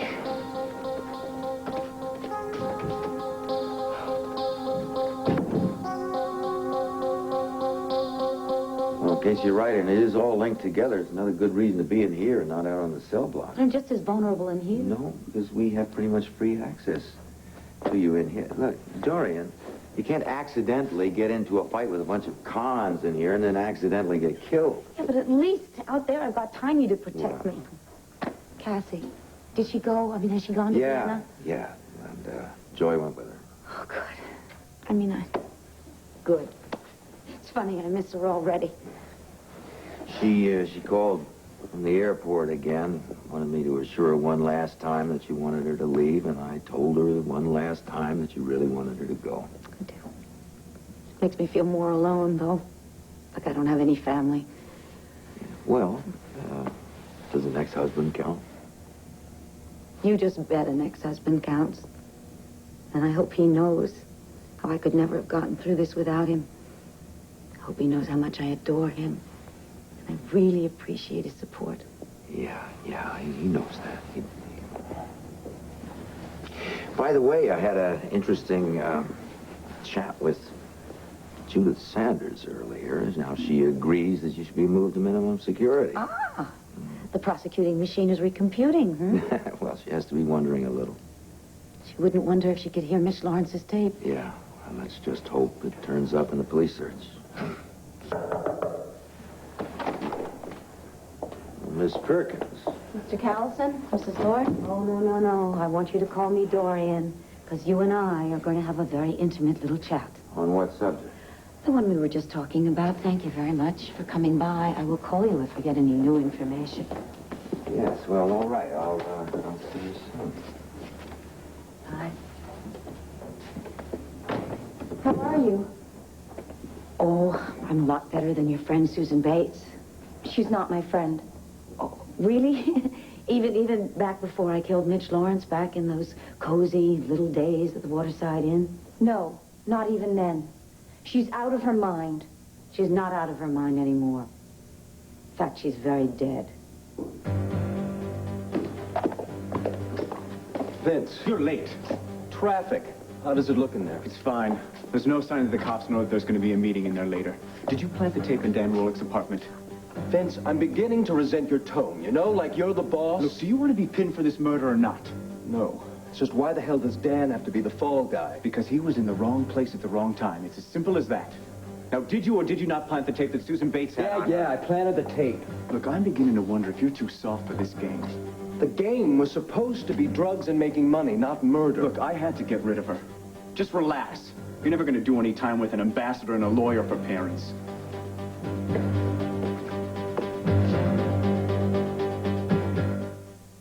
The people of ABC News, together uniquely qualified to bring you the world. Dead? Quite. Murdered. Oh, who did it? They don't know. Now, Allison, did Susan come and see you when she escaped from prison? Oh, no, of course not. Oh, don't act like that's impossible. After all, the two of you were disciple buddies at one time. I was the one who called for help when she tried to burn your daughter and Rob at the stake, remember? She was murdered? Yes. Oh, dear Lord, we were just a little group of people that wanted to make the world a better place to live. And then within a few short months, well, the world is slightly worse off now, isn't it? Some of us are more than just slightly worse off. All right, assuming that what you're telling me is the truth, are there any other ex-disciples that Susan would have trusted? About what? I mean, if you could... About Mitch's tape.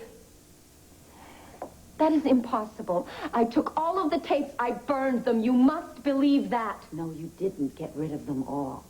There was another tape that Mitch had. He was recording the time that he had Cassie in the room and that he drugged her and he was trying to rape her. It was even running when she tried to get away from him. And he knocked her unconscious and I came into the room and stopped him. Yes, that's right. You never did believe that version of the story, did you? I realized that maybe there was a possibility that you and Cassie were telling the truth about what happened. If you could hear that tape, it would erase any doubts that you have. I had that tape in my hand, but Susan got it away from me. She was keeping it here in jail with her.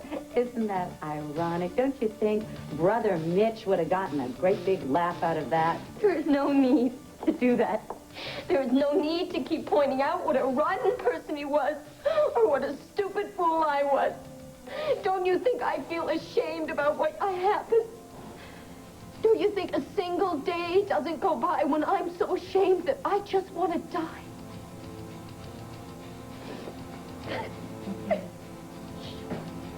I'm sorry that I was so sarcastic with you, but this is really vitally important to me. So, Allison, think hard. Are there any other ex-disciples who Susan would have trusted with that tape? I don't remember her having any close friends at the mission. Which means that she might have hid the tape before she was killed. And how in the world am I ever going to find it? I could call some people. I could call some of the ex-disciples. Thank you. Well, no, I don't know. I don't know if it's going to be of any help. But listen, if there is anything that I can do for you when you get out of prison... Find the tape. Now. Just find the tape. All right, Briggs. Yeah, I'll go with that. Right. All right, where were we? We were talking about that drug meeting that I'm going to photograph. Now, Clint, I swear, I'm going to take it easy and I'm going to be real careful. Hey, I'm just still recovering from those wounds I got from that Adrian LaRue character. I'm not looking forward to any more pain or any more hospital visits. Yeah? Don't forget that when you're out there in the middle of it. Right. All right, now where's this coming down? The Cameron building? That's it. Oh, Clint, please, why don't you do me a favor, all right? Now, please don't say a word to my ma or Tina about this. If they hear about it, they're going to just flip out. Well, I can understand that. I'm not all that crazy about the idea myself. Yeah, well, Tina has been asking me a lot of questions that I just can't give her the answer to, and I know she's very suspicious. So don't be surprised if she gives you a call a little later. All right, as far as I'm concerned, you're at the circus. Good idea. Oh, hey, do me another favor, will you? What? When you get through, before you leave there, will you give me a call, just so I know you're safe? All right, I will. Man, I can't wait until Vicky has this child. You know that? What? Because you're starting to sound like an overly protective father towards me. Get out of here. I got work to do.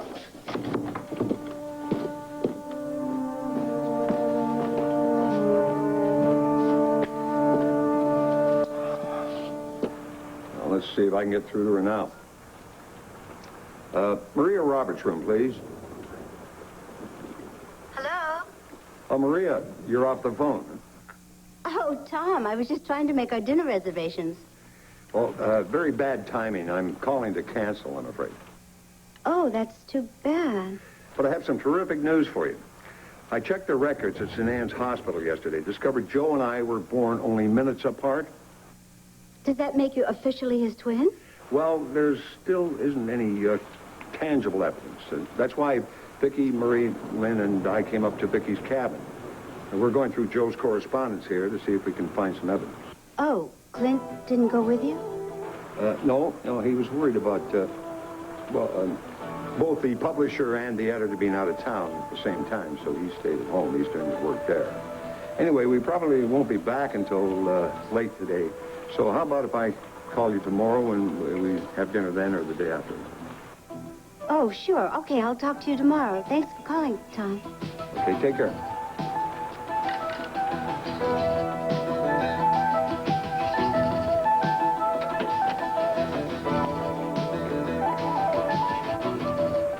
Still thinking about the letter? If I don't read it, well, I'll always wonder what was in it, so I'll read it. Well, I think I'll go up and check on Mary Lynn. Excuse me.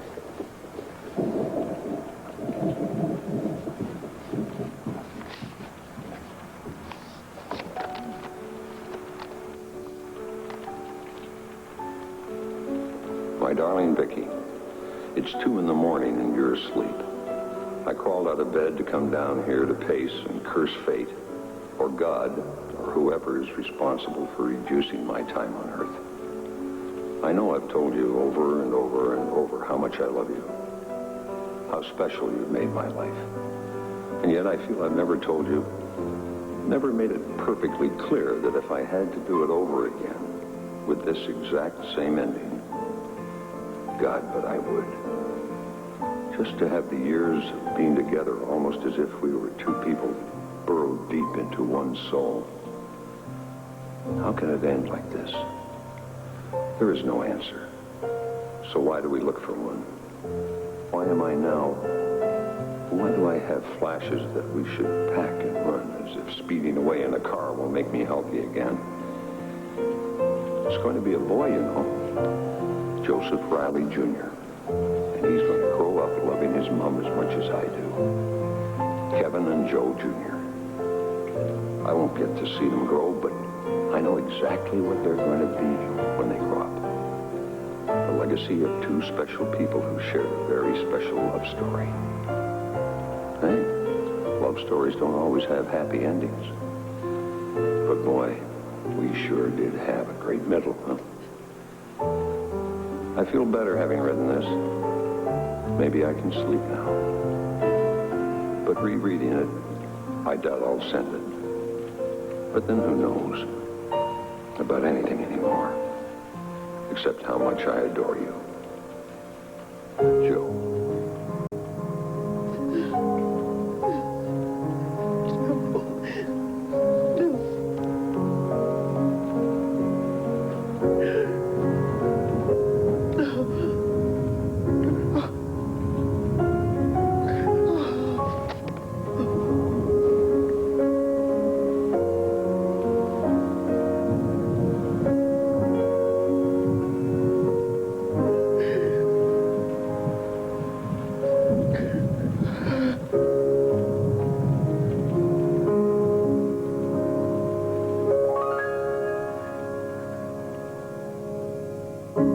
I'm so sorry. You were exactly right about why he didn't send it. He was feeling very down when he wrote it, very angry, and he was trying to quell his anger and think about me and the children. He predicted flat out we were going to have another boy, Joe Jr. Oh, God, I wish he could come back and see him and Kevin and me. Oh, I can't do this. Becky, I feel terrible about this. It's the one thing Clint and I didn't want. We knew we might get upset going through Joe's things again. No. I'm sorry. No. It's not as if I have to live through it all again, you know. Besides, there are plenty of things that bring back that awful time. Full force. I was in Arizona with Joey, and I passed a fishing shop. There was a beautiful fly in the window, and I thought, oh, Joe would love to catch a fish with that, and bam, it hit me just like the first time. And then he goes away. And 99% of the time when I think about him, I feel warm and privileged. Oh, you must experience much the same thing since you lost your wife so early in your married life. Yes. Yes, I know exactly what you're talking about, too. You're You glad you read it? Oh, yes. It's another little bit of Joe to keep inside me. Oh, yes. I think we have to get back to that because I really do think that somewhere in there is the proof. Although I have to tell you, the more time I spend with you, the more convinced I am that you are Joe's twin.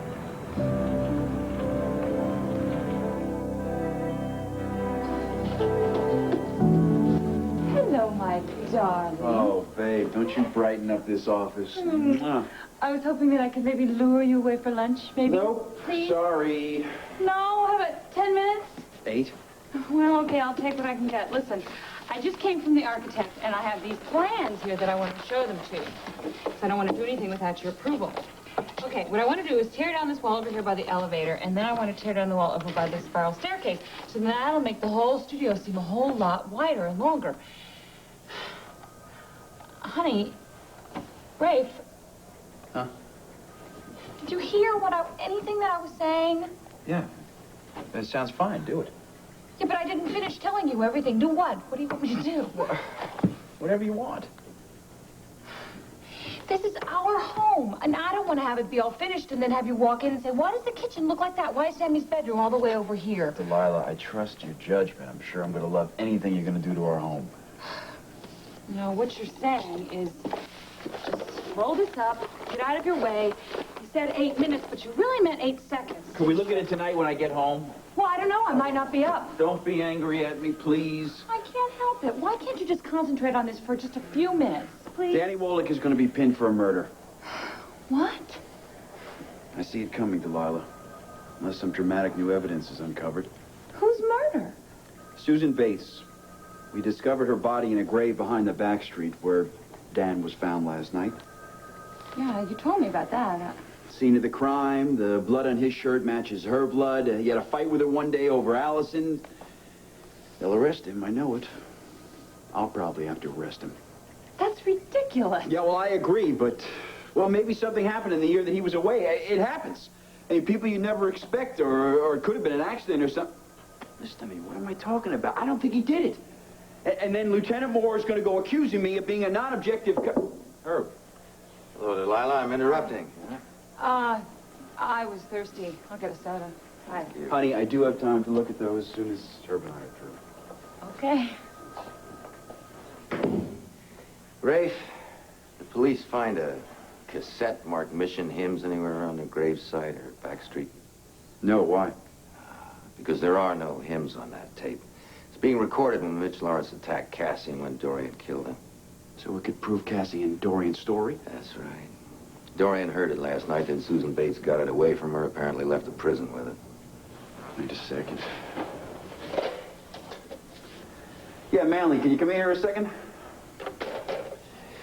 I'm going to double check with the officers who conducted the search. Good, good. Sir? Yeah, I want you to search the grounds and the back street again. This time I want you to look for a cassette that was on Susan Bates' person, but when she escaped from prison. The cassette was labeled Mission Hymns. Sure. Yeah, and check with the guys on the original search. Make sure no one put it in their pocket and forgot about it. Got it. Oh, wait a second. One more thing for you to do. Order a search warrant for the apartment of Dan Wallach.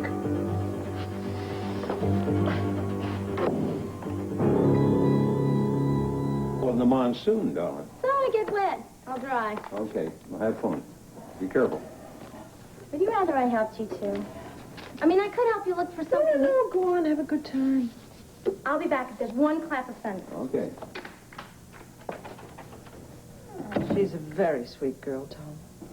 Maybe I should have let her have a peek at the big bad world out there, and then she wouldn't have been so vulnerable when she ran into this Mitch Lawrence and his cult. Possibly. But she certainly had a peek at the big bad world now, hasn't she? Yeah. Oh, here's one from Joe's sister, Eileen. It's from Joe's mother.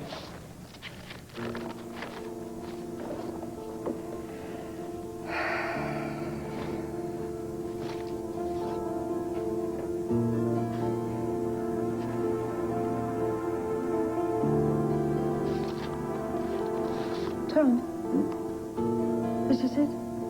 What? This is a letter from Joe's mother.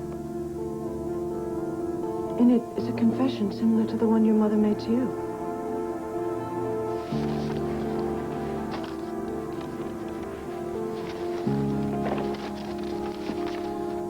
Dear Joe, I don't know why I kept this from you all these years. I'm not even sure why I'm telling you now. But, Joe, honey, even though your father and I loved and raised you as our very own, you were actually adopted at birth. We never knew who your mother was. I was able to arrange through the lawyer after you were born. I discovered we couldn't have children. I know you will be shocked to find this out now. And I suppose we were foolish never to tell you, Joe. But you do have a right to know. Please call. We'll talk further about it. I love you, Mom. Did he tell you about this? Never. Oh. Why not? I can't even begin to imagine why not. But that's got to be the proof, doesn't it? I mean, that's it.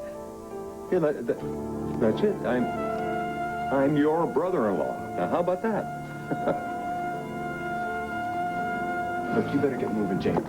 Now, you're sure you're going to be all right when your pal calls and says he's been framed? No, I'm going to hate myself, but what can I do? I already planted the tape. Look, think of it this way. When the cops find it, you're in the clear. This ought to get Dorian Lord out of prison, huh? Dan's been nothing but a friend to me. He's still a friend. In fact, he's the best friend you've ever had. You know, Vince, you got a real nasty streak, and I don't like it. You know what your problem is? You're just not mean enough. You better get out of here before somebody sees you. All right. I'll talk to you.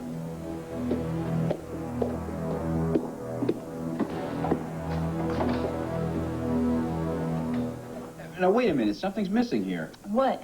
Well, you have your design studio, and Sammy's got her bedroom, which is bigger than ours, by the way. And where's Daddy's studio? You know, some little nook where he can talk on the phone and write up reports, you know, without a wife and a daughter being around, you know? Well, now, see why it was important for you to look at it instead of me doing No, it. anyone around here need their office painted? Cord, when did you start painting offices? Well, since your husband and I started working on a project to put away every crack dealer in town. Cord! I didn't hear anything. Forget you heard that, Delilah. Scott's waiting for you downstairs with the paint and the ladder and all that. Now, you're going to be working on the 4th floor of the Cameron building. Room 404 is where the meeting is being held. Great. And stay cool. You let Scott handle any action. You're only there to photograph the dealers. Yeah, I know that. I don't know why people are so worried about me playing cop. You followed that lady with the suitcase, didn't you? I was just trying to help out. But look, I'll see you later, and I'm coming back with a big roll of film. Bye-bye. Bye. Don't ask. I'm not even going to. I'm leaving anyway. Okay. No. Be careful. Lieutenant? Oh. Sorry. Got the search warrant for Danny Wall's apartment. Thanks, Manley. I guess I'm leaving with you.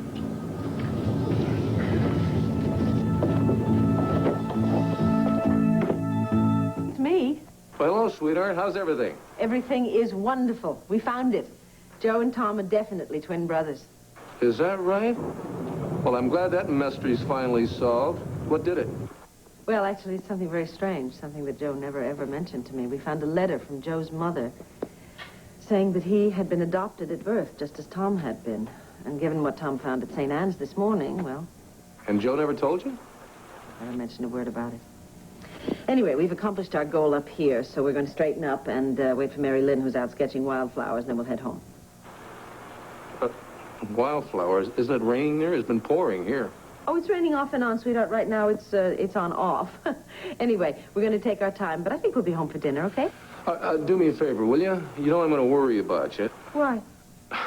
Why? Well, because I'm just programmed to worry today, okay? Look, you're pregnant, and it's raining. So will you give me a call as you're walking out the door? That way I'll know when to expect you. And then you worry a little bit less. All right, sweetheart, you got a deal. You get the call when we leave, okay?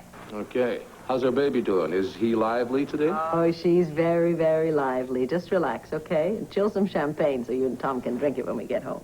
Sounds like a plan. Love you, sweetheart. I love you too, my darling. Bye-bye. Well, Vicky's fine. Baby's fine.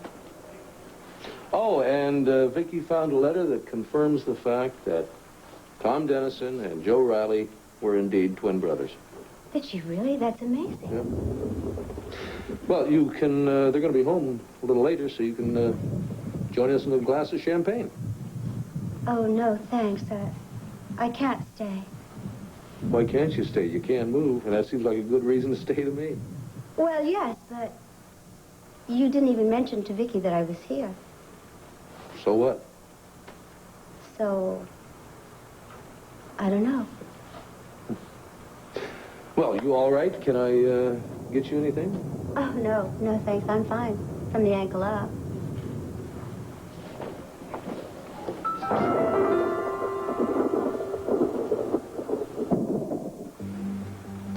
A search warrant? Sorry, buddy, but here it is. Don't call me buddy and hand me a search warrant at the same time. I'm sorry, Dan. Manley? Well, what are you looking for? The murder weapon? Didn't you say she was strangled? Manley, hey, look, here's how I did it, my bare hands. You don't need to look. There was a cassette that Susan had on her. It was marked Mission Hymns. Now, did you by any chance come across it at the back street last night? Oh, yeah, I found it, I played it, I put it in my cassette recorder and listened to Rock of Ages while I dug her grave. This isn't a joke, Dan. You could have fooled me, Rafe. Did you find the tape? No! I found a charm on Allison's bracelet. Exactly what I was looking for. I never saw Susan Bates. I never saw a tape. I never saw a grave, a dead body, nothing. How come I found this cassette behind those books there?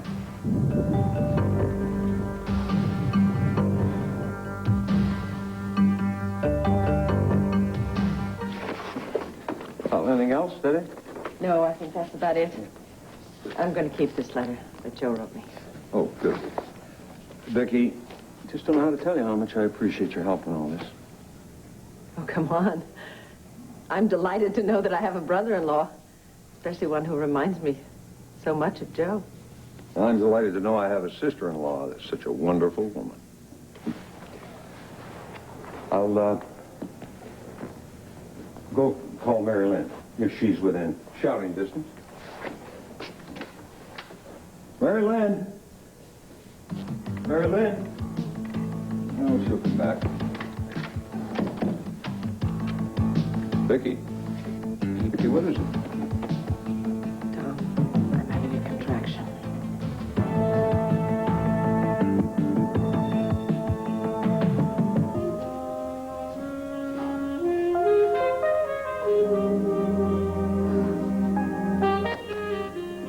Coast clear? Oh, John. Hey, I'm so happy to see you. Oh, what's the matter? Everything. Susan Bates is dead. They haven't found the tape. I'm sure that Warden McFadden wanted that con to kill me, only I can't prove it, and I desperately want to go home, and I don't think that I ever will. Well, sweetheart, of course you're going to go home. John, when? In 5 years?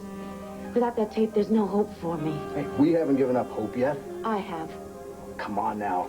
Where's that Dorian Lord spunk that you're famous for? Disappeared, along with Susan's tape. It'll turn up. It's got to. John, have you heard anything? Yeah. Only that Warden McFadden is, still gonna put you in that heavily guarded private cell. It's even easier to kill me. Don't you see? One way or another, my life is over. Well, I think the ice did the trick. Swelling's down. Oh, good. Now I can go home and get out of your way. Maria, we don't even know if you can walk. Oh, I feel so stupid. Slipping on wet slate like one of your little kids. I'm sorry to be in so much trouble. You're not any trouble. Well, then why are you fussing over me instead of working? Well, I wasn't able to concentrate that much anyway. I kept wishing that Vicky would get home, and now that I know she will be soon. Well, I should try to put some weight on this ankle. Oh, well, let me help you. Here, put your weight on me first. Okay. Oh. Easy. Ow. You want to sit down? No. Why don't I'd like to try and walk to the terrace door. Okay. Hmm.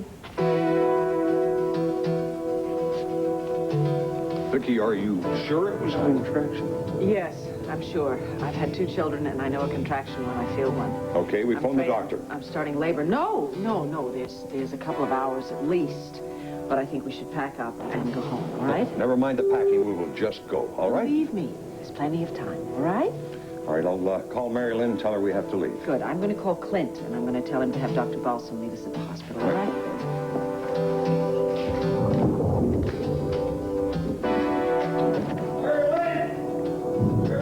Well, hello. Oh, Tina. Heron was just on...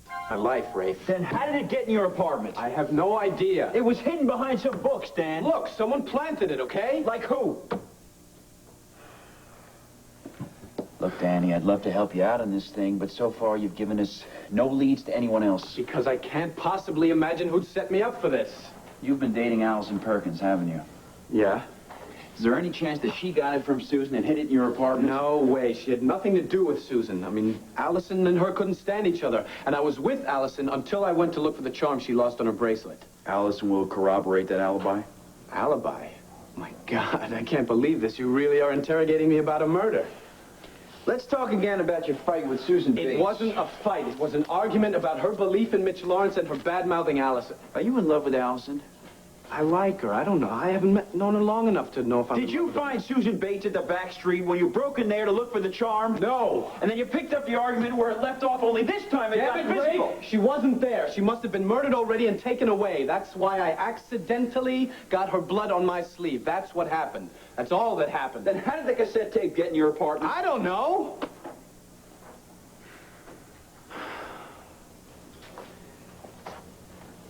Dan, did you have any visitors today or last night after you came back from the back street? Yesterday, no. Today there was you and, oh yeah, my buddy Jamie Sanders. Yeah, well, what about him? Could he have planted it? Give me a break. Jamie involved with this murder is even more ridiculous than me.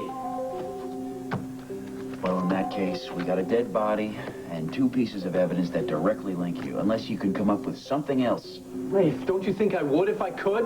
I'm being straight with you, Rafe. You just don't want to believe it. Wrong. I do want to believe it. You're just making it damn hard. Rafe, you've known me for years. Larry Woollick's son, remember? Do you think he would raise a kid who could strangle a woman he hardly knew? You were gone for a year, Dan. A lot of things could have changed you. But they didn't. I was a rebellious kid who had to get away, that's all. I traveled, I had fun. I didn't go to killer school or anything like that. You're gonna book me for this, aren't you? I have no choice. Man, am I glad I came home to get my life together. Well, don't I get a phone call or something? I'm sorry, John. I know that the warden knows everything that's happening in this place, and I'm sure that he wanted that con to kill me. Hey, that's okay. Somebody tries to move you out of here, though. You feign dizziness or pain or anything to stay in this bed. Yeah, well, the way my head feels right now, that shouldn't be too difficult. What about you? I mean, baby, you've been working double shifts, watching out over me. You can't be getting much sleep. Yeah, that's okay. I wouldn't be getting much sleep if I wasn't here anyway. At least this way I'm closer to you. You saved my life again. How many times does that make? 3? Who's counting? Probably won't be the last time either. Not as long as I'm stuck in here. I'm sorry, just hold me, please. Stop crying. Johnson's sick. The doctor will be here shortly. Jeannie. Matron, what's wrong with her? Russell, was there a problem in here with Laura? No, Matron Spitz, no problem. I was just making sure that she was quiet. In that case, I think you better come with me. Things are not exactly quiet in the gym.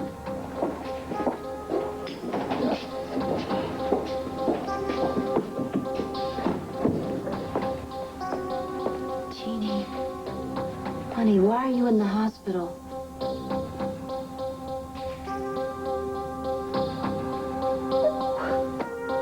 Oh, my God. Who did this to you?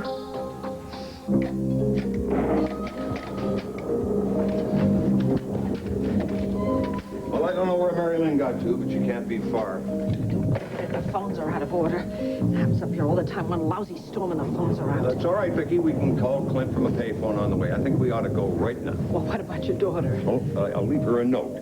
She'll be safe here, and they'll come right back and get her as soon as I get you to a hospital. Please. All right? Labor has just started. Believe me, there's time. We can wait for Mary Lynn. Take her with us, all right? Are you sure? Yes, I'm quite sure. I just think we ought to get ready and be ready to Well, go. I'll handle that. Now, you just sit down, all right? Look, I'm going to call Mary Lynn. Yes. Okay.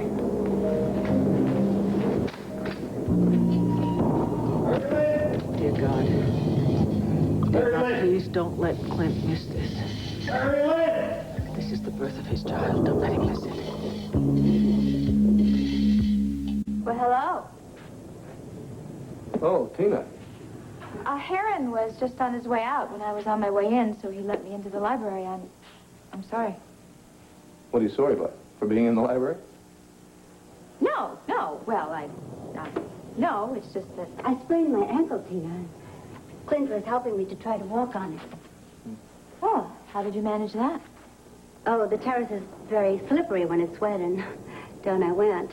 I think you better sit back down again. Clint, I really think I You're could not drive doing too well. Well, drive myself home. No, I think we just better put some more ice on it, okay? Okay. Well, and where is Vicky? At the mountain cabin. She and Tom Dennison found proof that Tom really is Joe Raleigh's twin brother. Well, that's great. You got enough ice? It's fine, thanks. Good. So, Tina, what can I do for you? Actually, I'm trying to find my husband. When I called the banner, they said he was on his way over here. True, but he already left. To go where? I'm not sure. Are you telling me the truth? Do you know what's going on? You sound like a jealous wife. No, I am not being jealous. I'm just concerned because he is on a very dangerous assignment. In fact, I think it's something to do with crack dealers. Well, if you already know, why are you asking? So he is. Clint, how could you do that? Hey, look, I didn't assign him to it. It was his idea. He pushed for it. Well, you could have said no. Excuse me, I don't understand. What does my son have to do with crack dealers? He's secretly photographing some drug dealers as they enter a building for a meeting this afternoon, and there's a police officer with him. Well, why couldn't the police find their own photographer? I'm telling you.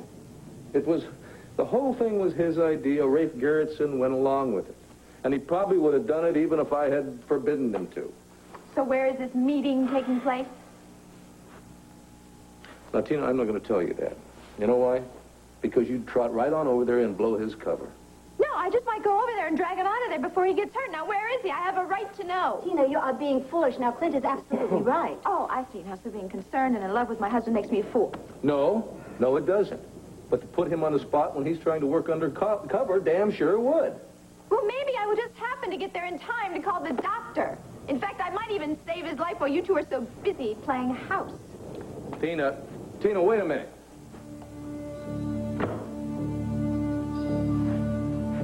Playing house? What the hell was that supposed to mean?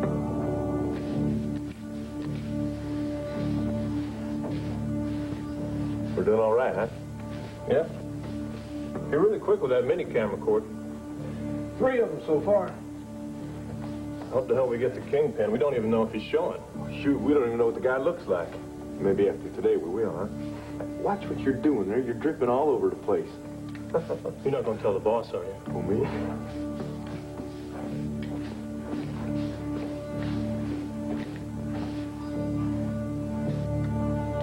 So, figure it'll take about another 2 days on this job, and then we'll just make our way over to the Clark building, huh?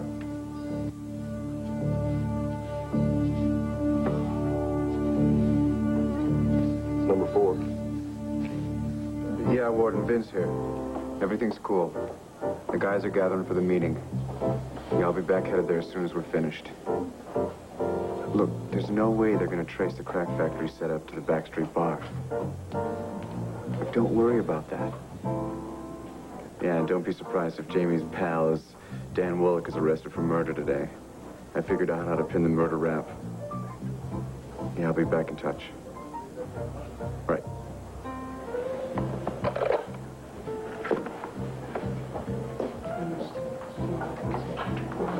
Pennsylvania. Well, thank you for coming, Dr. Woltl. No, I know it's your day off. It's quite all right. Would you like to sit down? Maybe over here. Would you like something to drink? No, thanks. I guess you're wondering why I wanted to talk to you. Well, I'm curious, yeah. Well, it's a number of things. I saw Dorian Lord earlier today. How is she? She's not very well. I feel really awful about it. I don't know if you heard, but Susan Bates was murdered. Susan Bates? That rings a bell. Susan Bates. She was one of Mitch's disciples. The ringleader that tried to burn Cassie and Robert's... Yes, lovely young woman. Uh-huh. She escaped from prison, didn't she? Yes, She was murdered? I'm afraid so. But you see, the thing is that she had proof that Dorian was trying to defend Cassie when she killed Mitch. Mitch apparently was secretly taping the conversation in his room that day. Well, Susan had possession of the tapes? She took them with her when she escaped from prison. But when the police found her body, they didn't find the tape anywhere. Anyway, now I realize that I was wrong to believe that Cassie was trying to seduce Mitch. But there's nothing more that I can do for Dorian. Well, Allison, why the jury convicted Dorian is something we'll never know, not on such little evidence. But in any case, you shouldn't feel so guilty about it, not about yourself. I realize that, but I still don't feel very good about it. Well, I don't understand what this has got to do with me. After I left Dorian today, I realized that there was nothing that I could do to help her, and that the only thing I can really do is to try and help other people. Well, I guess I just wanted to thank you for allowing me to do that by working at the hospital. And also to let you know how much I appreciate your son. Thank you. He's a good kid. He's got a lot of objectivity about him. He tends to forgive people their mistakes. What about you? What I mean is, do you approve of Dan dating me? Why are you asking? Well, he said something the other day to the effect that you didn't. I guess my real reason for wanting to talk to you is that I just wanted to try and convince you that I've changed. I'm a different person now, and you don't need to worry about Dan being with me. Allison, my only concern is that Dan came back to town and immediately started dating you exclusively. When I think he should be spending his time trying to figure out where he's headed. Is he going to school? Is he going to get a job? Something, you know, that sort of thing. Yeah, well, we talk about that sort of thing. We have a very good rapport. We just really like being together. I guess I don't see that there's anything wrong with that, is there? I would never want to do anything to hurt Dan.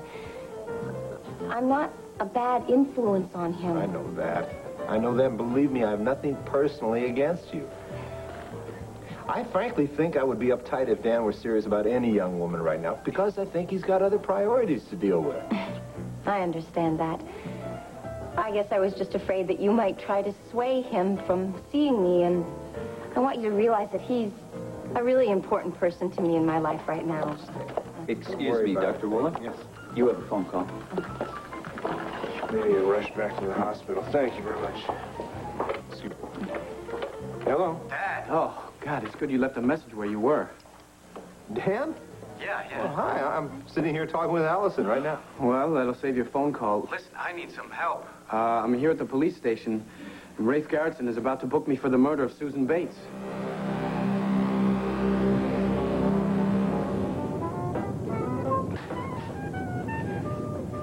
No sign of Mary Lynn? No, not yet, but she must have heard me that time. Lord knows I hollered loud enough. Vicky, I insist we leave right now. I will not be responsible for my sister-in-law having her baby in the car. Oh, please don't even say that, all right? I really do think there's plenty of time as long as the roads are passable. The problem is that they flood very easily, but I've been listening to the radio and they haven't reported anything washed out. Oh, here she is. Mary Lynn, where have you been? Down by the lake. I was sketching. Honey, we have to leave right now. We have to get Vicky back to Landview. She's had some contractions. Oh, my God, you're in labor? Yes, it's a funny word, isn't it? Well, what do we do? That's all. We leave right now. Honey. Come on. I think we're going to take the road that goes over the Connaughton Bridge because it's faster. We'll take the other car right to the dam. Okay. It's more comfortable. Was that the radio? Never mind the radio, honey. Just let's go.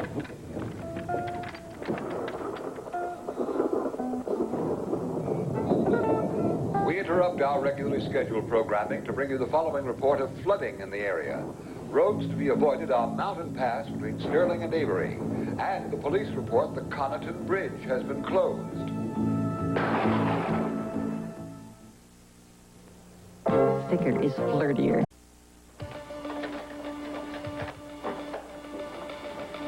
Good timing, Herb. I was just about to play it. You didn't hear it yet?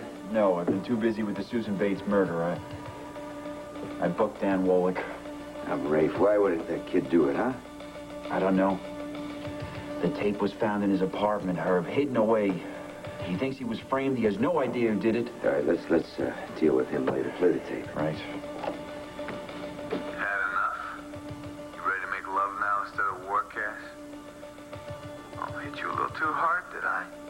Well, I know how to bring you around, my lovely. You better wake up for this, Cassie. It's gonna be the best you'll ever get. Dorian, I'll kill you both.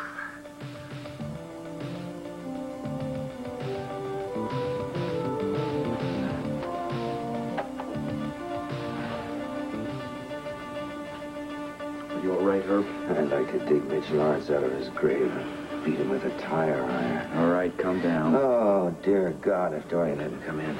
I know. We've got to get Judith Sanders over here immediately. I called her already. She was out. I told her secretary that it was urgent. Hey, make plenty of copies of that tape. Don't let it out of your sight. Herb, we're going to get Dorian out with this. Don't worry. Yeah, I've got to get back to the prison. Rafe, we have to move fast. Dorian's in trouble. So somebody's out to get her, you know? I'll get right on it. All right, good. Thank God you hit that booking Dan for murder. Look, I'm sorry. I can't help you right now. I'm on my way to Statesville. We've got evidence to get Dorian out of prison. What the hell's going on, Rafe? I don't know who did it. I was working in the laundry room, and all of a sudden somebody just came and threw a sheet over my head, and then they just started punching. Hey, come on. I want you to lie down here.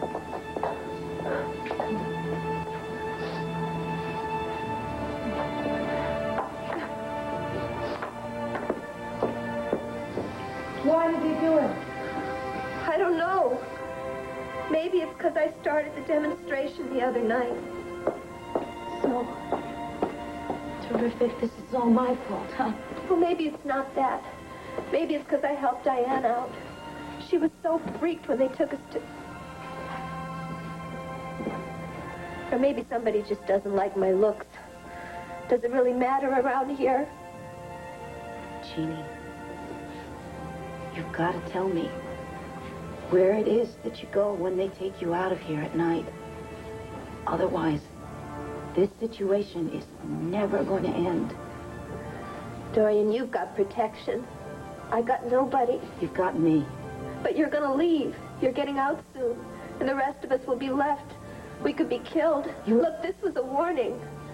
And I got the message. You gotta stop being so afraid of them. Otherwise, they're never going to stop. Somebody has got to have the courage to speak up, and that somebody has got to be you, and it's got to be now. Dorian, if you say anything to Herb Callison or John Russell, it's all I won't over say for me. anything, I don't believe Jeannie. you. I promise you.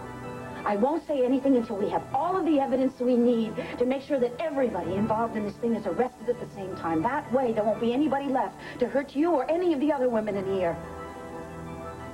Jeannie, tell me, where is it that they force you to go? And what is it that they force you to do?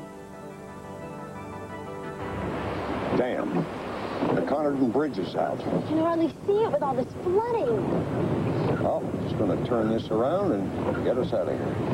Vicky, how far is it to the next road to Landview? Oh, it's only a few miles. Not really a very big disaster. Just that we're all very tense. Well, we're all going to calm down. I am personally going to calm down and back this up and turn it around.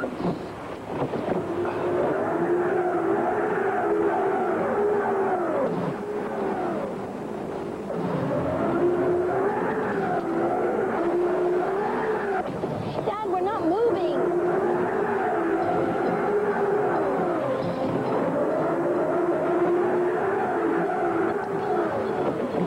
ladies, we are stuck. We are very stuck. Those contractions are coming closer together, huh?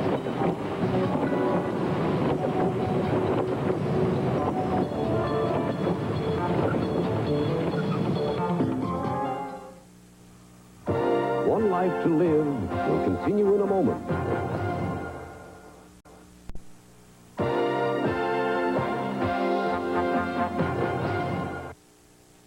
How is Bobby Ewing coming back on Dallas? Monday, we'll ask Patrick Duffy, plus Tony Danza. Also next week,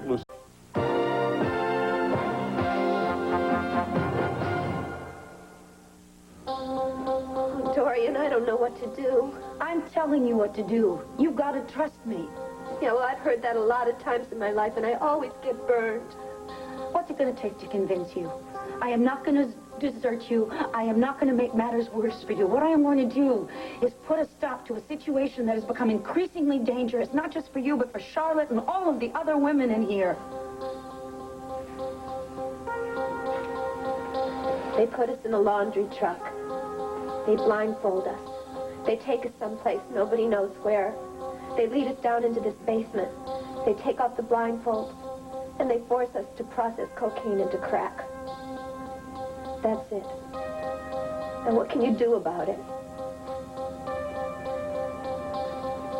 First, I have to let that sink in. A lot of scenarios entered my mind, but never that one. Pretty convenient, huh? Inmates processing coke. That's just what we need. Some more pathetic addicts in this world. I mean, kids are dying of this stuff. Babies are being born addicted to it. And the warden and Matron Spitzer, those greedy pigs. They'll kill us if anything goes wrong. Jeannie, where is it that they take you? Is it some kind of a house or a factory building? It's some kind of bar, restaurant place. You can tell that, but it's been closed down. You think it could be the Backstreet Bar? That's where they found Susan's body, buried behind the back street. Susan's dead? Yes, I just heard about it from her.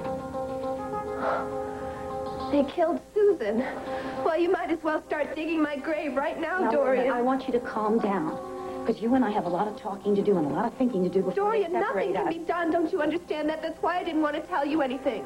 If you tell Herb Callison and they send the police to the Backstreet Bar, they're going to know I'm the one that told you. Jeannie, did they take anybody out of here last night? No. We were all surprised. That's because they probably moved the crack factory.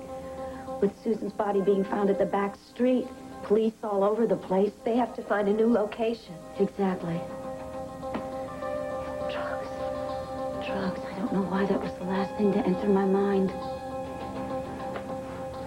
Okay, Jeannie. It's going to take a lot of thinking to bust this one open. No answer. Well, obviously they've left, and they'll be here shortly. Yes, but she promised she'd call me. I made it very clear to her how important it was that she call me before she left. Clint, why don't you relax and just be happy that she's on the way home? Well, was Al like this before Cordero was born? He was nervous, but not anything like you. Well, shall we get going? Why don't I just drive myself home? Because I don't want to have to worry about you, too. I'll make sure that you get to the Vernon Inn safely, and by the time I get back, maybe Vicky will be home. But I don't want you to leave here. I mean, not just because of Vicky, but supposing Cord has a problem and he's trying to call you. Maria, he's working with the police, remember? Oh, I know, but I keep getting this vision of Tina suddenly showing up and blowing the whole thing. So what's she going to do? Search every building in Landview? Huh? Trust me, she's sitting at home right now waiting to blast him when he gets back. And don't think I wouldn't mind that. This is ludicrous for him to be out on an assignment like this, Clint. I didn't encourage it, Maria. In fact, initially I was dead set against it. What can I tell you? The kid reminds me a hell of a lot of me when I was his age. Hey, come on, let me help you up. Clint, well, do you think there's any way that Tina could talk Rafe into letting her know where Cordero is? None. Easy. Oh. Hi, Denver. Tina. Hi. Oh, Delilah. hoping I'd run into you. I went by your studio, but you weren't there. Oh, I've been so busy with the architects, and I haven't been designing at all. Are you interested in a new outfit? No, actually, I'm interested in talking to you. It's about being, the wife of a policeman. Huh? You see, I know Cord is involved in this really dangerous thing and stuff, and Can we sit down? Yeah, why don't we sit over here? Look, Delilah, I know Cord is involved in this whole undercover drug thing, and I'm just beside myself. I don't know how to handle it. I'm surprised you know about it. Well, of course I do. Cord and I don't have any secrets. Well, I'm not exactly an expert at handling it myself, but I'm doing the best I can. Rafe seems to think that the less I know sometimes, the better. Cord shouldn't have confided in you, though. Aren't you contradicting yourself, Delilah? I mean, obviously, Rafe must have told you about Cord's involvement in all this. No, I heard it by accident. I was in Rafe's office this morning, and Cord came in and just blurted it out.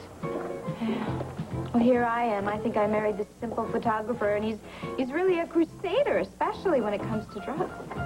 It's a very serious drug problem today. We should all be crusaders against cocaine and crack. Oh, I agree. I do. It's just that, at least with Rafe, I mean, you knew he was choosing a dangerous life. And in Cord, he didn't make that choice. And all of a sudden, he's out there risking his life at I forget where it is. Is it the Berlin building, is that it? Cameron building, I think. Yeah, the Cameron building. But listen, what do you suggest I do to get rid of all this anxiety, to help with it? You want to have lunch today? Well, actually, I'd love to, but you know what? I really think maybe the best thing is for me to keep busy. So since you're closed, I think I'm going to go shopping at La Elegante. That'll really help. Listen, thank you so much for talking to me about it. And maybe the four of us can get together and have dinner, huh? How about the five of us? Oh, yeah, it would be great to have baby Sammy along. All right.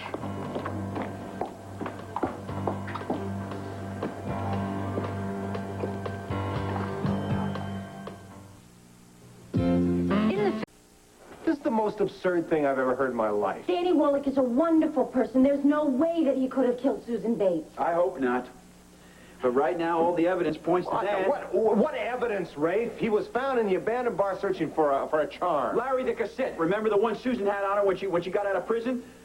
How the hell did it end up in his apartment? I don't know, and neither does Dan. But logically, it doesn't follow that he's a killer. There's nothing logical about killing.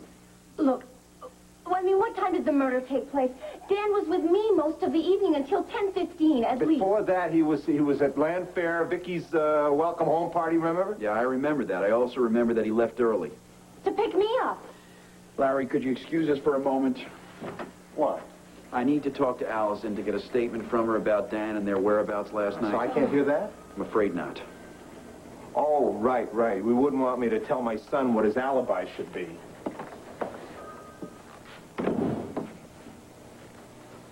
Have a seat.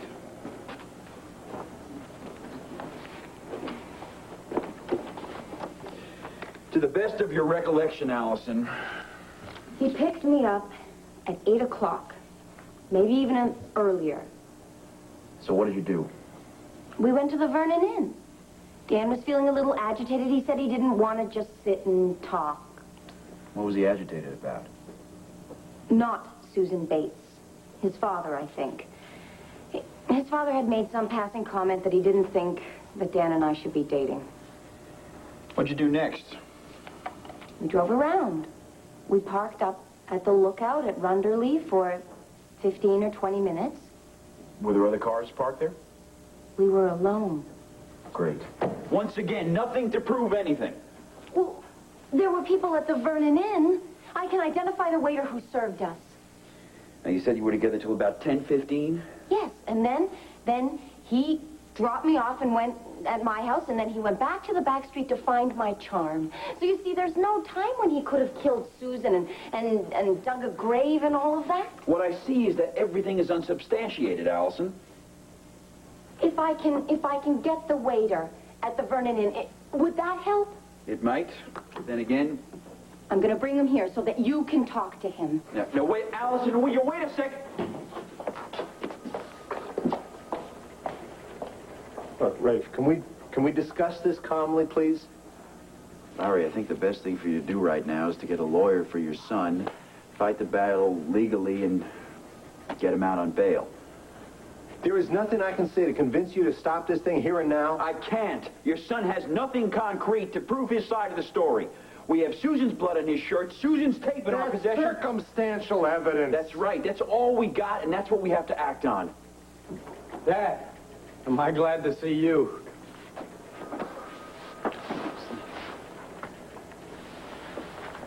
Can I talk to my son alone, Rafe? Yeah, you can take the office for a few minutes. This is... You're supposed to have killed some woman you barely even knew? Uh-huh. And they've got it all figured out, too. Dan, I'm going to ask you something. I want you to answer me straight out. I don't want any defensiveness or anything like that, all right? Is it possible, just possible, that Allison Perkins did this thing and then planted the tape in your apartment? No way. She was with me. I left to go back to the bar. The blood was already there. It's not possible. But there was time before you picked her up. Rafe Garrettson is saying that Susan Bates died between 8 and 10. Then there was a grave to dig. No, it's totally impossible. And I'm not talking from my heart, I swear. Okay, I had to ask. I understand.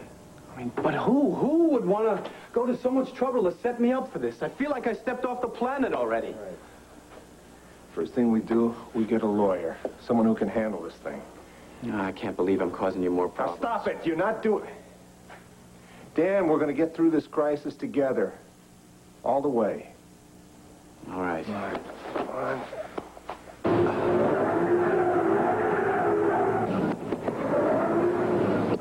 I can't push this thing out of the mud. Lower that down a bit. I can't push this out of the mud. I'm going to go and look for a telephone. No, Dad, if Vicky has his baby, I'm not going to be of any help. Honey, I was a medic in the Marine Corps. What can I do? Did you ever deliver a baby? No, Marines don't have babies, Vicky. Look, Mary Lynn, honey, you're going to have to go for help. Okay? There's a telephone back there. Dad, I Under a mile, all right? Don't worry about There me. on the left-hand side. I'll be fine. All right, listen, you be careful. Okay. Okay.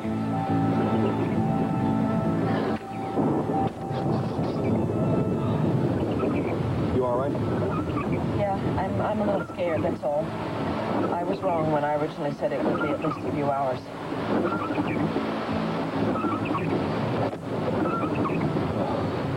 By the way, welcome to the family. Oh, thank you. Thank you. Now watch. If I take it real slow, I don't need your help. See? Now would you please go home? All right, I will. But look, if your ankle isn't any better by tomorrow, you better check with the doctor. I will. I'm sorry for disrupting your day. Maria, my day has been disrupted since early this morning. Okay? Once Vicky gets back, I don't have to worry about her and the baby. Things will fall back into place. We're going to steal Vicky and Clint's baby.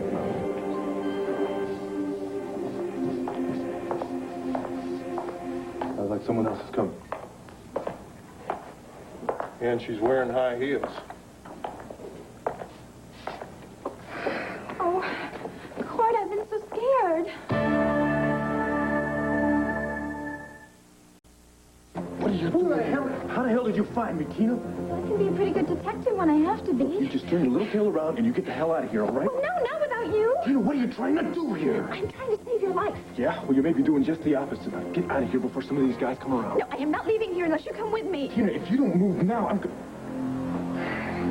Well, thanks for bringing me that message, hon. I'll get back to that man as soon as I can. I'll be home a little later for supper. Damn it, Tina! He's the only one I didn't get a picture of, and it's all your fault. Cord, I'm sorry. It's just that I was so scared. Just get out of here now.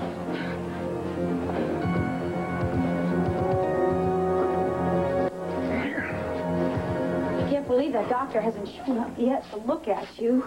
Probably just as well. Who knows who he works for?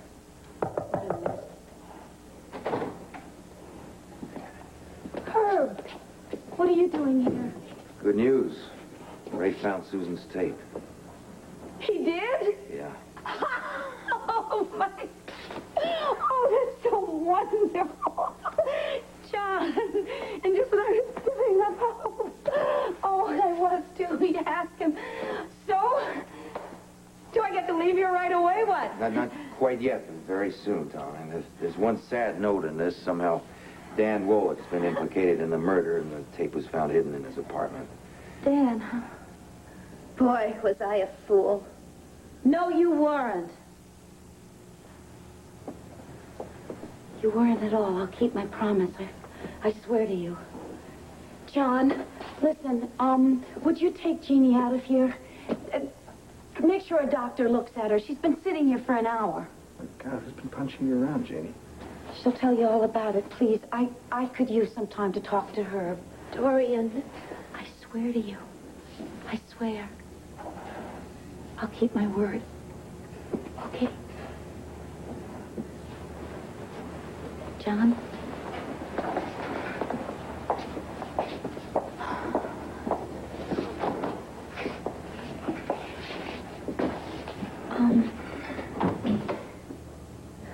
Okay, this is going to shock you as much as it's going to shock me to say it. I don't want you to tell anybody about that tape. There are a lot of things going on in this prison. A lot of bad things. I'm going to find out what they are and put a stop to them. I'm not going to leave until I do. It's been about 15 minutes. Mary Lynn should be at that phone by now. Yeah. You all right? I must say I'm usually an optimist, but I think if the ambulance doesn't arrive here in about a half an hour, I'm going to be wishing that you were a medic for the WACs instead of the Marines. So am I. But you know it happens, doesn't it? I mean, babies are born in cars every single day. And as long as there are no complications, there's no reason on earth that we can't take care of it perfectly well, right?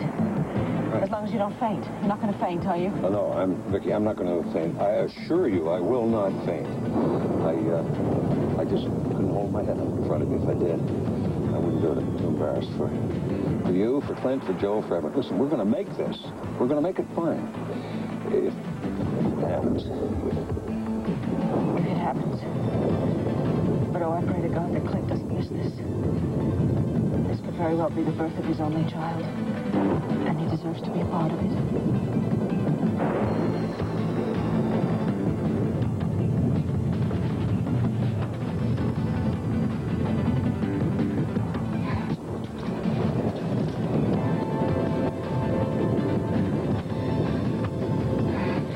Come on.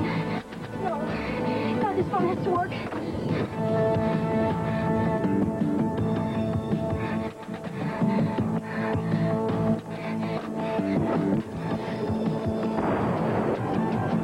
Day at 4.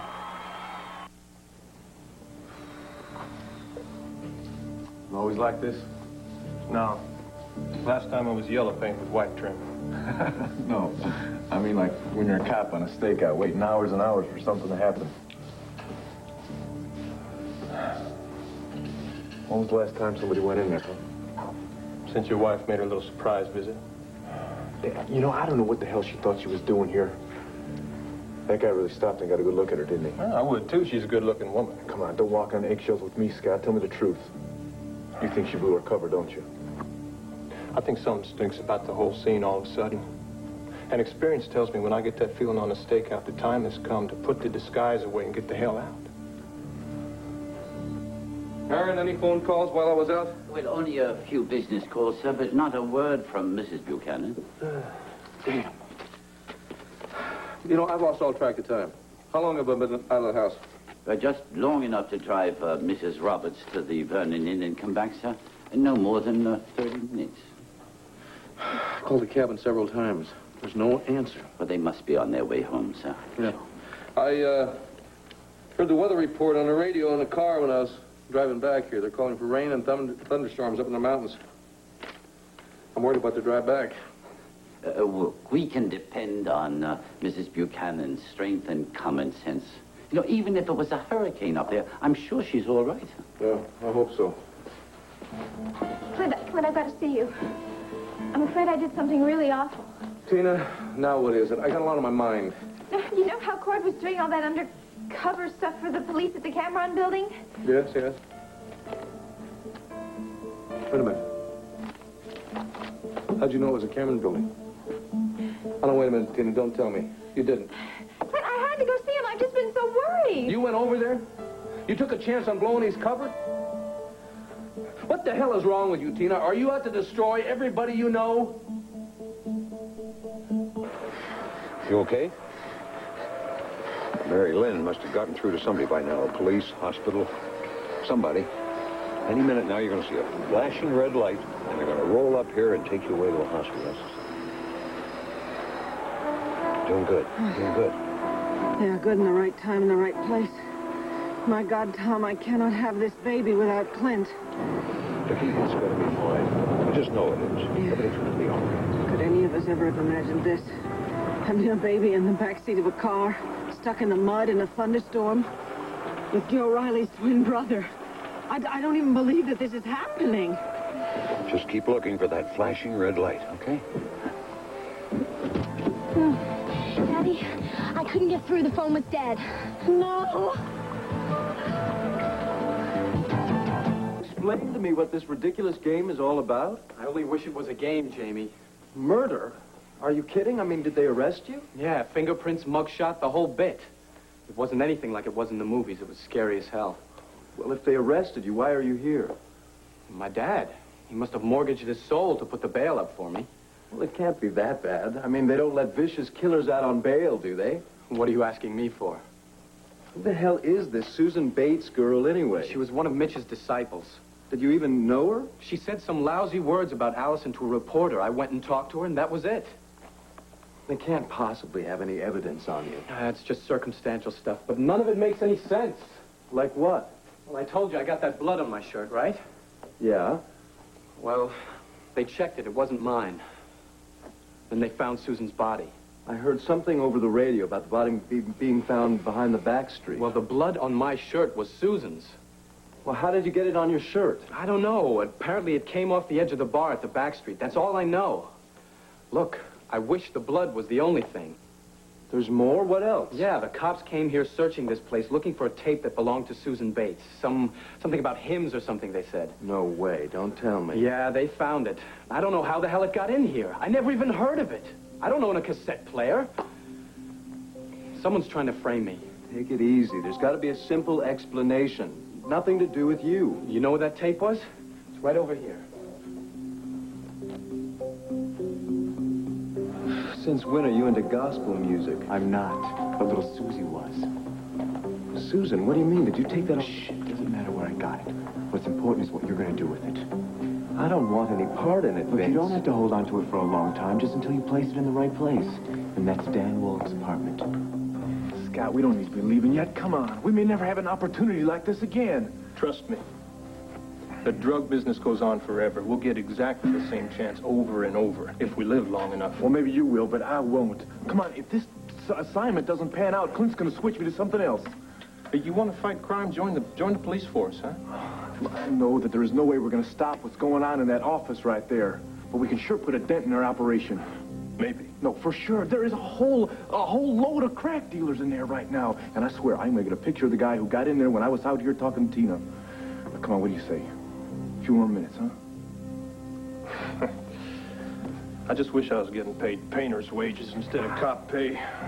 Thank you, man.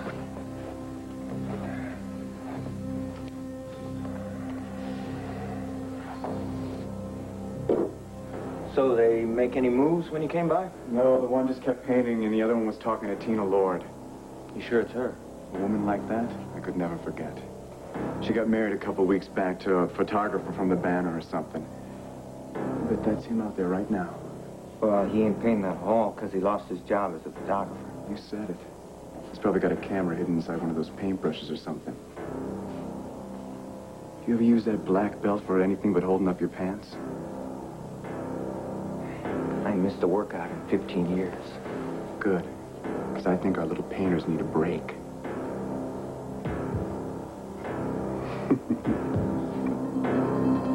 So don't be angry at me. I'm already scared to death as it is. You've got good reason to be scared, Tina.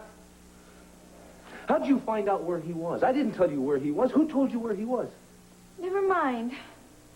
I'm not stupid. Oh, really? Then why do you do stupid things? I was just so worried about Cord. I just wanted to see that he was all right. Bull, you've never been worried about anybody except yourself. That's not true. Oh, it's not true. Tell me something, Tina. Look, I don't care how you feel now, and I don't care how you felt then. I just want to know this. Did anybody see you when you were with Cord in the Cameron building? Just one other guy other than the guy that Cord was working with. Just one. One is all it takes. Go on. Who else? Well, all he did is he just walked into that office that Cord was watching. Oh, damn. Well, I don't think he saw me, or if he did, I'm sure he didn't even pay any attention to it. I'm sure from his point of view, all he saw was two painters standing there and one was talking to his wife. Oh, really? Your ignorance overwhelms me. Tina, at least here in Landview, you are a famous name. You are a famous face. Everybody in this whole town knows who you are. Oh. I guess that's why he was so mad at me, huh? I mean, he practically threw me out the door. He was probably just trying to stay alive. Heron? Heron! If that famous little face of yours tipped off those dealers, that officer and Cord are not who they say they are, let's just say they're in one hell of a lot of trouble. Yes, Heron, call the banner for me right away, will you? Whoever you get a hold of, tell them that if Vicky calls about anything, call me immediately, and you do likewise. Yes, sir, but where will you be, sir? Oh, that's a good question. I'm going to be on a police stakeout at the Cameron building. You can't get a hold of me there. Call Rafe Garrettson Police Headquarters, okay? He'll know how to get a hold of me. Very good, sir. Then I'm going to come with you. No, you're not coming with me. You've done enough damage for one day, Tina. You stay put.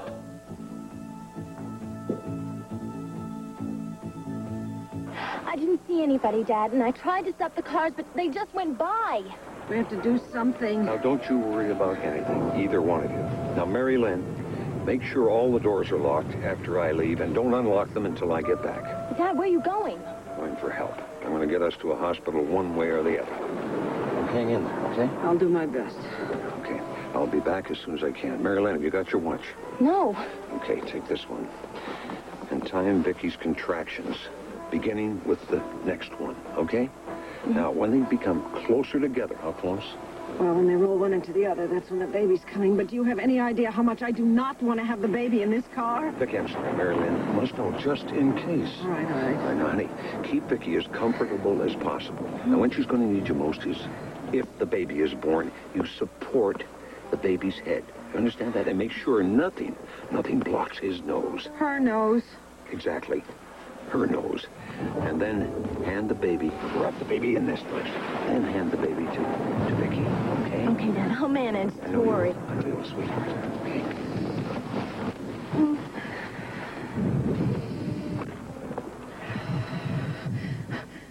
Hey, are you all right? Mm-hmm. Of course I'm all right.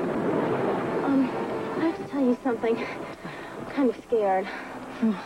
It really scares me to look at you when you're having those contractions. You must not ever be scared by anything as wonderful as birth. But it hurts so bad. No, it's not unbearable. And I'll tell you something.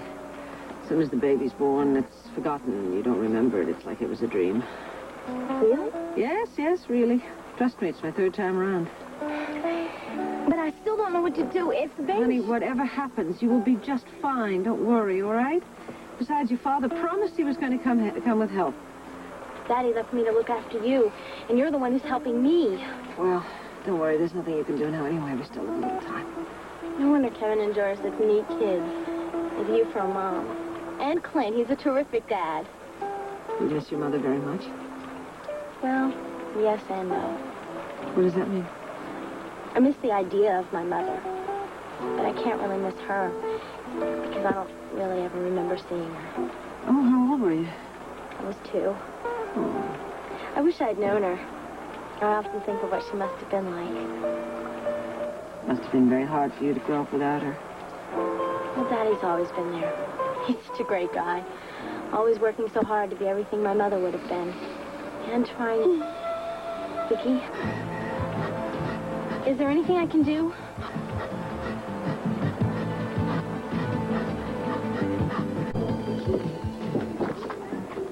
Hey, Rob, what brings you to the hospital? You, actually. I was looking for you.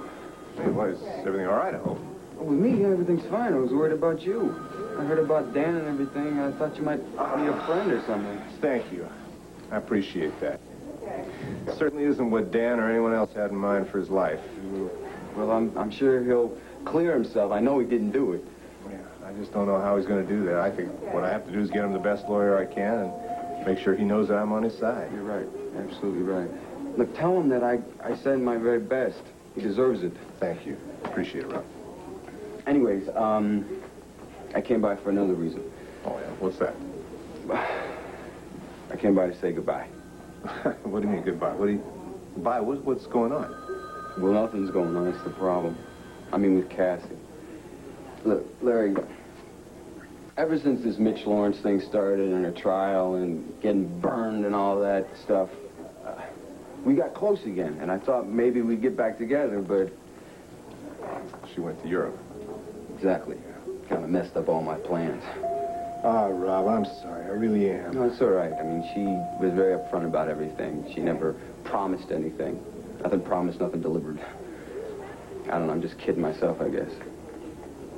I've done that more times than I like to think about. Well, life in Lambview would be awfully dead without her. So you're taking off, huh? Well, for where? Let's just say that I should have said we haven't gotten together yet. I mean, I'm not chasing her or anything, but if I just happen to be in Europe and she just happens to be in Europe... Sure, maybe something can develop, right? Who knows? I'm just hoping that I'm sitting there in a sidewalk cafe sipping on some coffee and something pops up. I don't know. Oh. Well, listen, I'm sorry things didn't work out for you here. And you need anything at all, need anything from me, I'm just at the other end of the phone. Thank you. All right? Well, Do you think you'll go on, Rob Cardinal? Well, I just told Larry all about it. He'll fill you in, won't you? I'm going to Europe. Son of a gun. You didn't tell me.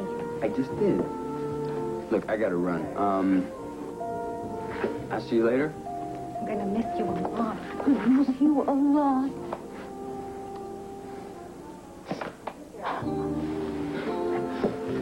You're running away from us, huh? When do you think you're gonna come back? I think it'll be a while. You take good care of yourself. I will. See you later. all the best, Kiro. Stay in touch. Yep.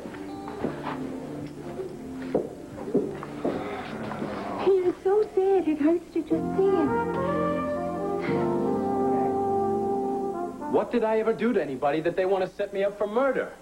Somebody must really hate me. Come on, it probably doesn't have anything to do with you. You're saying that the person that killed Susan needs to pin it on someone, and there I was? I can't buy that. There's just too many coincidences. Look at it this way. It's an old building. This apartment has been rented to dozens, hundreds of people in all that time. Somebody probably just still has a key. I thought of that already. The landlady says that every time the apartment's vacant, she changes the locks. Dan, everybody likes you. You don't have any enemies that I know of. Well, the person who's setting me up, I must not know them, because the only people who were in this place were you, Allison, and my father. And it can't be any of you. That's what's driving me nuts. Come on. You know it's not me or your dad. But Allison was pretty close to Mitch Lawrence, and so was Susan Bates. I can't buy that, man. You do not know Allison. Then what else makes sense? Nothing does. Allison knew all about the tape Susan had. And she'd do anything to protect that Mitch guy. You've got it all backwards. Allison would do anything she is doing everything she can to start a new life for herself. As far as she's concerned, Mitch Lawrence is history. As far as I'm concerned, I'm going to go to jail unless I do something very fast. Have you thought about leaving town? Of course I have. But that would prove to the police that I did it. And they'd find me anyway. No, I've got to stay here. I've got to fight it. But I can't do it alone. Hey, call on me. I'm here. That's why I called you. I need an ace lawyer, Jamie. Everybody says your mom is the best in the business. You've got to talk to her. She's got to take my case. You know what I think? I'm starting to think that nobody noticed. And Tina showing up here didn't influence things one way or another. Except for the fact that I missed a shot of that one guy. How do you figure that? Come on, those guys are in there making all kinds of dirty deals, right? They're not worried about us. As far as they're concerned, we're just a couple of jamokes painting a wall. Next thing you know, they'll send out for some pizza and call it a night. Hey, I think we're getting nowhere fast, and the time has come to call it a day. Yeah. Maybe you're right. Damn. I'll tell you one thing. It burns my bacon knowing what's going on in that room right now.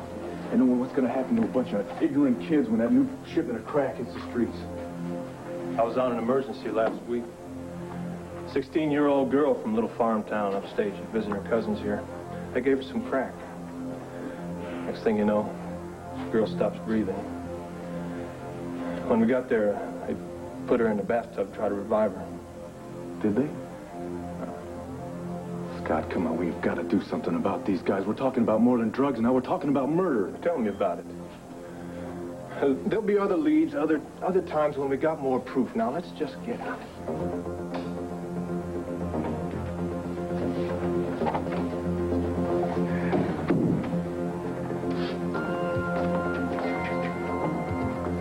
Hey, buddy, you got a light? Light? Yeah.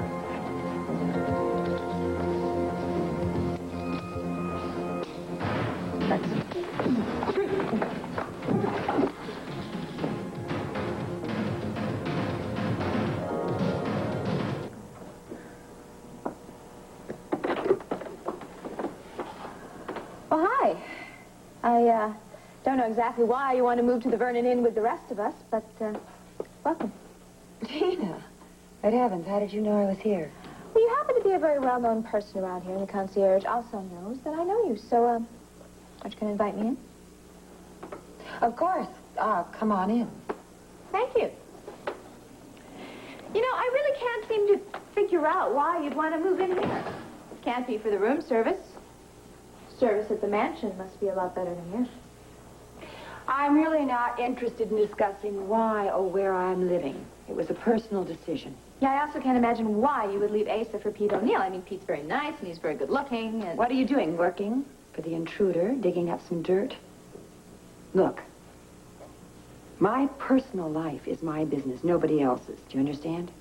Look, all I'm doing is being concerned about a friend. I mean, you move out from Asa, you move out of the mansion into a hotel, you cut yourself off from everybody, and then you're seen about town with Pete O'Neill. What am I supposed to do? Write you a letter? I would rather you did. Oh, are you saying I should leave? Yes. Now that you mention it, I'd rather you leave than sit here and talk about things that you don't know anything about. That I don't know anything about what? You think I'm so stupid I can't tell what's going on around here? Come on, Tina, I didn't say that. Well, maybe you're the one who doesn't know what's going on around here, huh? Look, Pamela, I'm sorry, all right? I really am concerned about what's going on in your life. Can't you see? I'm just trying to make conversation. Why? What's wrong? I'm scared to death. Pam, I think I might have done something to put Cord's life in danger. Oh, Tina, I'm sorry. What happened? I don't know what happened. All I know is that if something happens to him, I'll just die. Oh, Tina. Lord, what have you done now? Don't even think about it, fella. Look, pal, I don't know what you want here. I don't have any money on me. I just want your camera. Come on, hand it over. What camera? What are you talking about? I'm a painter, pal.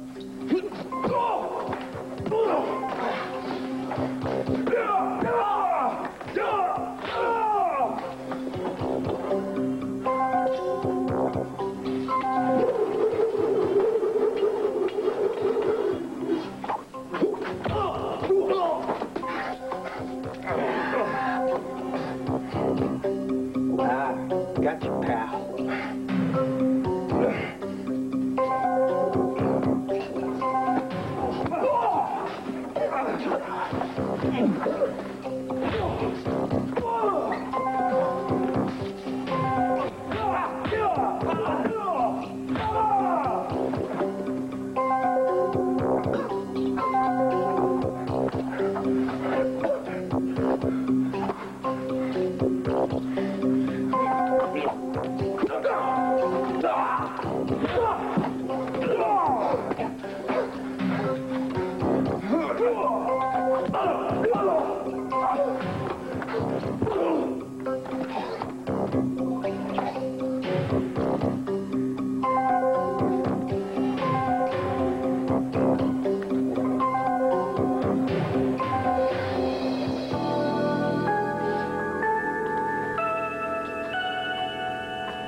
How you doing, okay?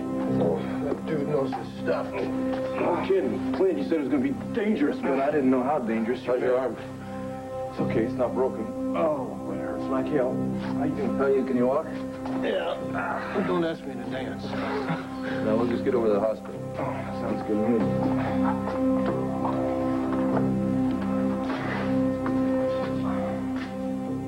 50, 51, 52, 53, 54, 55, 56, 57. Oh, honey, you're being very sweet, but I'm going to have this baby in this damn car, and I can't stand it. No, Daddy will be here. He really will. Now, you have to believe that. He always comes through. Oh, I can't thank you enough for being here with me. I'm not really doing anything. I know, but just being here is wonderful. I just don't want it to frighten you off from having children. It is an awesome, sometimes frightening experience, but it is the most wonderful thing that can ever happen to you. Believe me. I do. I can see it in your face.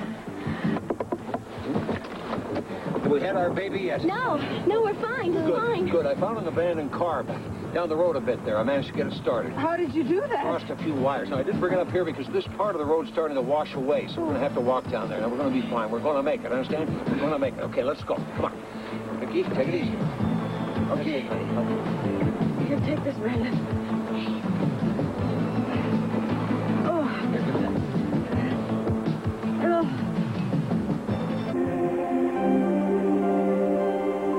Why my mother? Because she's the best lawyer in the business. Come on, she's working for the DA's office or something. Yeah, I know, special prosecutor. But I heard that her job is over and she's opening her new office. The last time I saw her, she said she didn't have time to answer the telephone, so I don't know how she could possibly... She has to. And then there's the money problem. She has to charge astronomical rates. I mean, I'm sure she'd give you a break, but it's going to be tough. Look, I don't give a damn about the money. This is my life, man. Okay, the bottom line, I will talk to her. But don't be surprised if it's a negative, okay? She's got a lot on her mind. She and my dad, they're having a lot of trouble. Yeah, well, I'm sorry to hear that. It's been going on for quite a while. She's trying to work Look, I things wish out. them all the luck in the world, but I need a lawyer. Look, you're my friend, right? Of course. Well, if I can't ask my friend, who can I ask? Okay, I will absolutely ask her. I just don't want you to get your hopes up, that's all. You really think she's going to say no?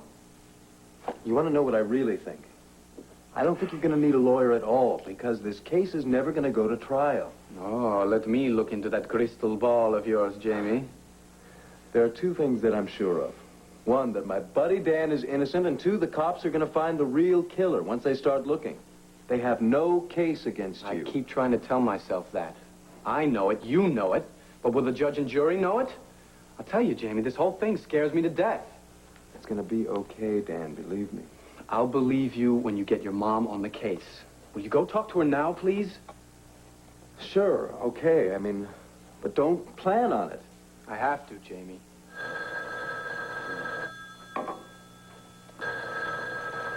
Hello? Hi, Dan. It's me. I think I have some really good news for you. I still don't understand why on earth you went there when you knew Cord was involved in some kind of surveillance. All right, I know it's not very logical, all right? It was just out of pure panic. I was just scared that something was going to happen to him, just like what happened to him on our honeymoon. Well, you could have taken his word for what he was doing. I know, but I didn't.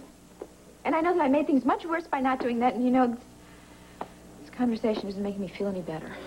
Oh, look, Tina, if you came here just to make yourself feel better, you really came to the wrong place. I came here because you're just about the most honest person I know. Well, I haven't been doing very well in that department recently. And also because you're almost the only friend I have in Landview. And, ma'am, I'm scared. What if I really did do something awful to Cord? Oh, Tina, Cord is brave, young, strong. Now, don't you worry about him. He'll be just fine. You're right. You're right. I know you're right. And, I'm sorry about what I said when I came in here. Yeah, so am I. I mean, who am I to go around talking about other people, right? Good question. I mean, what you and Pete want to do on your own time, that's your own business, right? I have nothing to do with that. No, I am not implying anything, okay? I'm sure everything is perfectly innocent. Everything mean, there isn't any everything, damn it. Look, would you be using that tone of voice if that were true? Yes, I would. All right. All right, I'm sorry. You know, you have been married to him for a long time. I have been married to Jeb Stewart for a long time. Now, Asa Buchanan, now, that's another matter altogether. That's what I'm trying to tell you. Look, Asa can be wonderful and kind and charming one minute, and then he's terrible the next. You know, he is perfectly capable of cutting you off without a cent. Oh, come on, he'd never do that. How can you be so sure? Because we have joint checking accounts. Look, Tina, when I was in Malacave, I was working with the children over at the hospital, and I noticed that the hospital, as usual, needed all kinds of things. Space, supplies. So I just simply wrote a check. And he said didn't say anything about it? Well, he asked me for a receipt. Well, yeah, that's a simple little charity donation. I mean, how much could it be? $1 million. And you just wrote a check?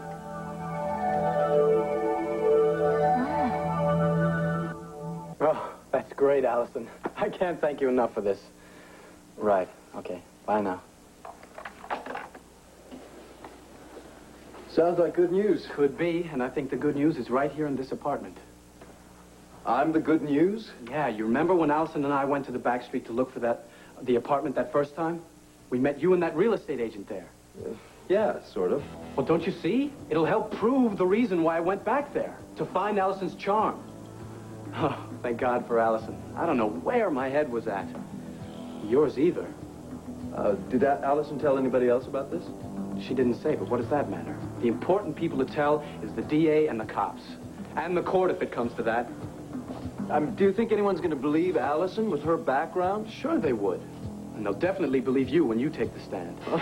Hey, I told you, it's not going to come to that. Yeah, well, you and I hope that. But if it does happen, it'll be nice to know you're there for me.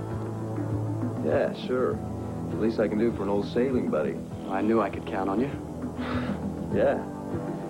Listen, I got to run. There's somebody I got to meet. I'll catch you later. I'll come out with you. I'm going to catch up with Allison.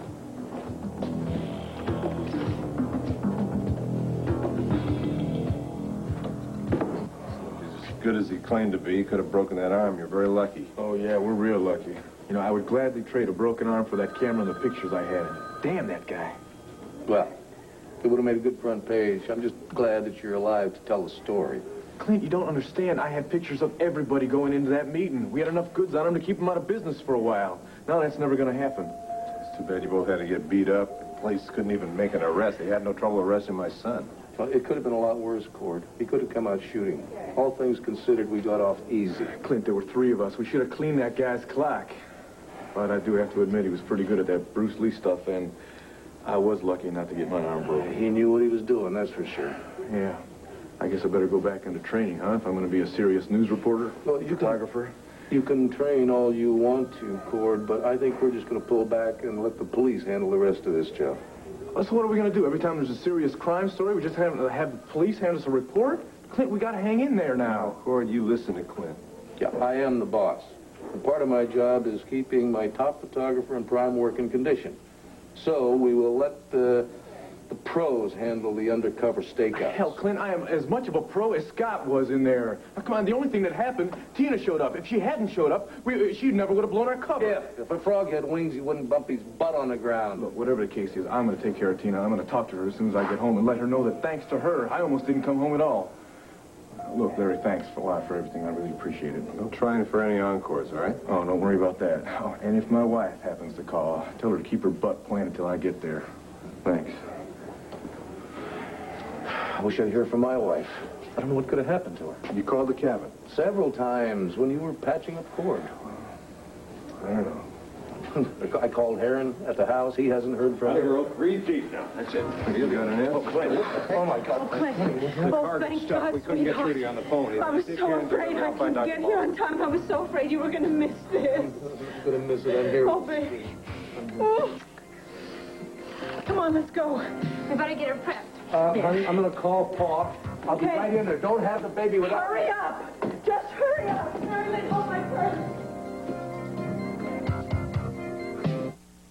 And smart. It's a rare combination, you know. And you may have saved my life with that phone call. Did you tell Jamie? Yeah, he was sitting right next to me. What did he say? He said he'd do it. He said he'd back me all the way. Well, let's hope so. You sound doubtful. No, I just hope that what Jamie has to say will be of help to you. Well, it may not clear me totally, but at least it'll help me prove the reason why I went to the back street. To find your charm, not to kill Susan Bates. Do you have a lawyer yet? Yeah, I asked Jamie to talk to his mother. And is he going to do it? Is he going to get her to take your case? Yeah, he said he would, but to not get my hopes up about it because he said she was busy or something like that. Well, won't he try and convince her that she should take your case? Yeah, he should. I mean, we're buddies. I mean, he's got nothing to lose, right? No, nothing. I'm so glad that my call cheered you up, that I could be of help. Well, you're more than just beautiful and smart, Allison. What else is there? You're a friend. I mean, you listened to me, and you went out of your way for me. I can depend on you. I feel the same way about you, Dan. There are not many people who even want to have anything to do with me. Oh, come on. You're not thinking that people are still hanging on to the past, are you? I mean, you've got a new job. Of course you're going to make some new friends. I have not made any more friends. You are the only one. Do you think people sit with me in the cafeteria or chat with me on my break? I think in the back of their minds they still think of me as Allison Perkins, the weirdo who used to be Mitch Lawrence's special assistant. Well, if you keep thinking that way, you're never going to make any friends. Have you ever heard of self-fulfilling prophecy? What's that? You are what you think you are. And if you think people are thinking bad thoughts about you, your attitude will make that happen. I try to be friendly. I don't think I have an attitude. Well, look, you're talking to the expert here. I mean, I've seen you in action. You're a little shy, so if somebody says something or gives you a look that makes you doubt their motive, you'll back off, freeze up. What am I supposed to do? Give people half a chance. Look them in the eye. Let them know that what they've read about you or imagined about you isn't true. You're a warm, wonderful human being, Allison, and you can be a great friend to a lot of people. That is easy for you to say. Yeah, it's easy for me to say because I know it's true. What is this? Do you always go for the underdog? There you go again. All right, excuse me. Hi, I'm a warm and wonderful person. I'm also pretty decent and a delight to be with. No wonder you want to be my friend. How's that? Should I try that on the next person who comes around? Why don't you just try thinking it instead? And then people will see that you project that, and they'll be more attracted to you. I think that you should be my daily confidence booster. Well, you can call me anytime. There's no charge for my services. What about you? Who's your strength? You are, right? Yes. Jamie, my father, my other friends in town. Don't worry, Allison. I'm going to get through this. As long as I know you're there to back me up all the way, I can fight all the battles I need to fight.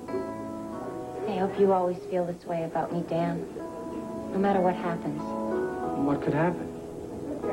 Nothing. I don't know. Oh, you're a tough case, aren't you? Looks like I'm going to have to spend a little more private time on your positive thinking lessons. My pleasure, Professor. Me too. Listen, I gotta be getting back to work now. Of course. I'll see you later. Okay. Bye. Bye.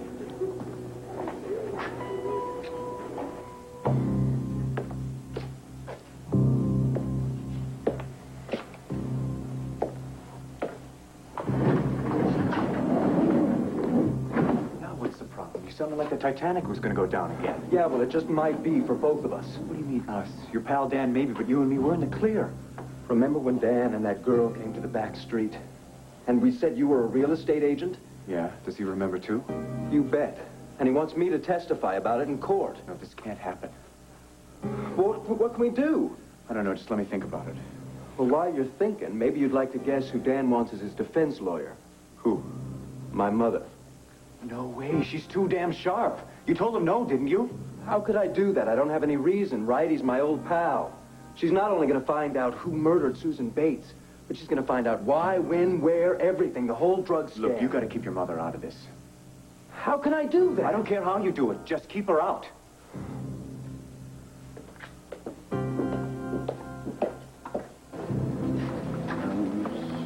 Well, look at me, will you? I'm pacing up and down here.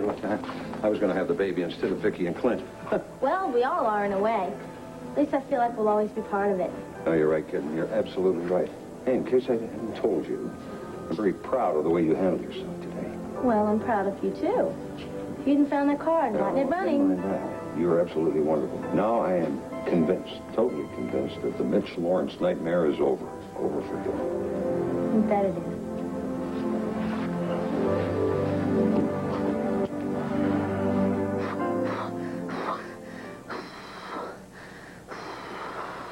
You're doing great, sweetheart. You're doing great. Take a deep breath.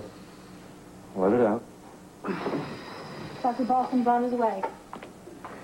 I'm sorry, darling. I'm hurting you. Oh, you're not hurting me. You could hurt me if you tried to. You know how much I love you? I love both of you. Oh.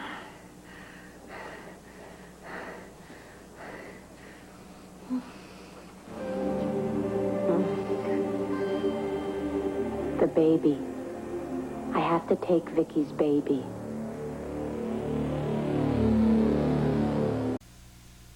The widow of slain Officer Gleason talks with AM Philadelphia, 11 a.m. tomorrow.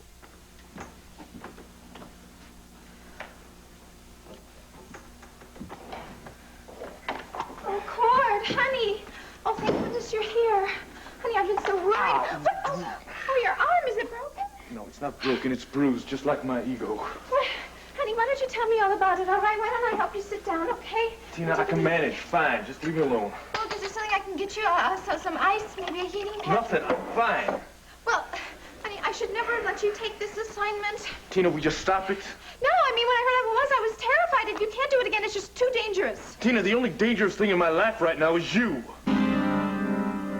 You risked your life for this Mitch Lawrence tape. And now that you've got it, and it'll set you free, you're telling me you want to stay in this prison? John, that tape clears me. But it doesn't clear the other women who are in here. Women I've made friends with, not by a long shot.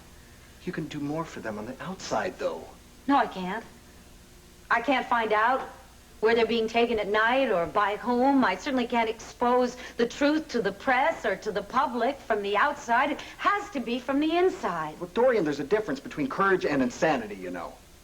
Please, just bear with me for a little while longer. No, damn it, Dorian. You know, there's only one explanation for this. If you're not nuts, then you're the biggest phony I've ever met in my life.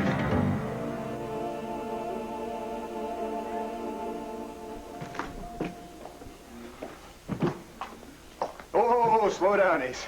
Slow down, yeah. Don't just call me. My grandson's knocking on the door. Yeah, but because he is a Buchanan, I'm sure he's about kicking the door down right now. Either way, I don't miss it. No, just wait a minute. Hey, let go. I said hold on, Ace. I mean it. Another one. And a deep cleansing breath, Vicky. Exhale. And breathe. Breathe. Continue. Continue. Breathe. Breathe. Breathe. Breathe. Doing great, sweetheart. And relax. Good. You just keep squeezing my hand, honey. Oh, I'm holding you as hard as I can, honey. There's another one coming. A deep cleansing breath, Vicky. And exhale. And breathe. Breathe. Continue. Breathe. Breathe.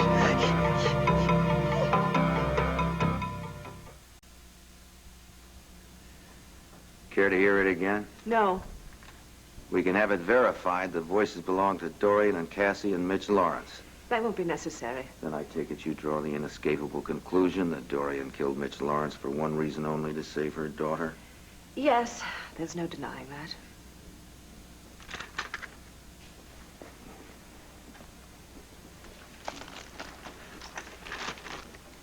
You think I enjoyed putting Dorian in prison? Well, Judith, the logic of her story was so overwhelming. Maybe if you'd accepted it from the beginning, things would be different now. My job was to prosecute. Have you ever been in that position, in my shoes, where you had to work like hell to prove somebody guilty and then find them innocent? Yes, I have. Well, if I could do anything to You did change... your job, as you said. You did it damn well. Thanks. No, I mean it. I mean it. You were tough and relentless, but I do have to admire your skill in the courtroom. It's like nice to hear that now. I appreciate it. Under the circumstances. If there's anything I can do to help... Well, Judge has the papers on his desk. As soon as he signs them, Dorian will be released. So, you have me here just to listen to the tape and show me the error of my ways. I guess I did want to gloat, yes. But I don't anymore. You're stepping down as special prosecutor, and now I'll be going back to being district attorney. That means I'll be wearing those shoes you were speaking of. I wish you a lot of luck. Frankly, I will be very happy to go back to private practice, then I can sleep a little better. I suppose you've already lined up a heavy caseload, huh? I don't think I'll lack for clients, Herb. Well, you think you could squeeze one more in as a favor? Friend of yours? No, of Dorian's. Diane Bristol. I'd like to take her case, but now I... Say no more. I'll talk to her. If I can help her, I will. Well, good. Thank you. I'm supposed to meet her at the Vernon Inn after I pick up the papers from the judge. You go ahead. I will talk to Diane. Fair enough. That's more than fair, Jude. Let's go.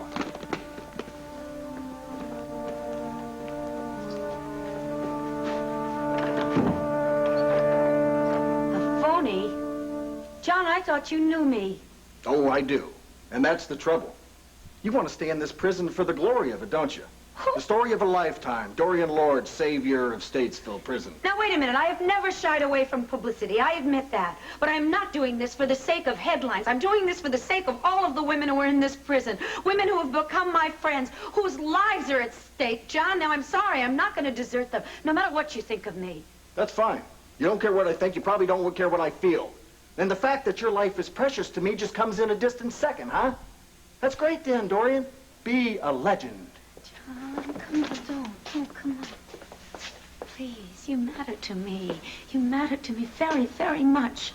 Well, then don't throw it all away. Not now, sweetheart. When you can be free to come home with me. There's nothing I want more than to come home with you. But if I don't help these women, nobody will. Herb and I will.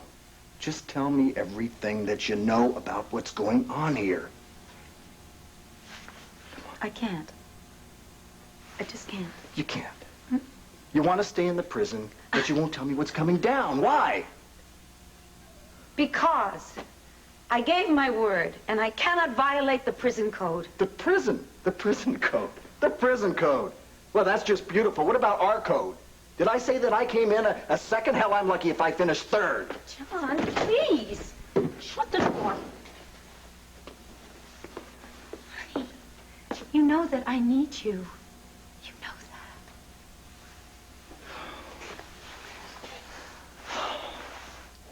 that. I can't just sit back and watch you kill yourself. I can't. All right. I can tell you this much. They're going to take some of the women out of here tonight. It's getting more dangerous by the hour. No, it's not. What's happening is I'm getting closer to finding out who's behind this whole horrible, nasty scheme.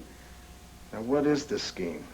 Did Jeannie tell you something? John, please, I can't tell you. You know, don't you? John, just have faith. Oh, I have faith, all right. In your ability to get yourself killed. And I'm not going to let that happen. We're going to get you out of here. Don't.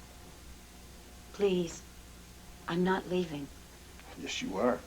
And you pack up your toothbrush, lady, because you are leaving tonight. Like it or not.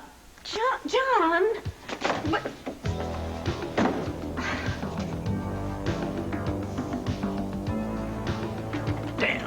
Judge Duncan just signed Dorian Lord's release. Can't you do anything to stop it? Unfortunately, no. But I can and will stop her. You don't have much time, Warden. We, Vince, we don't have much time.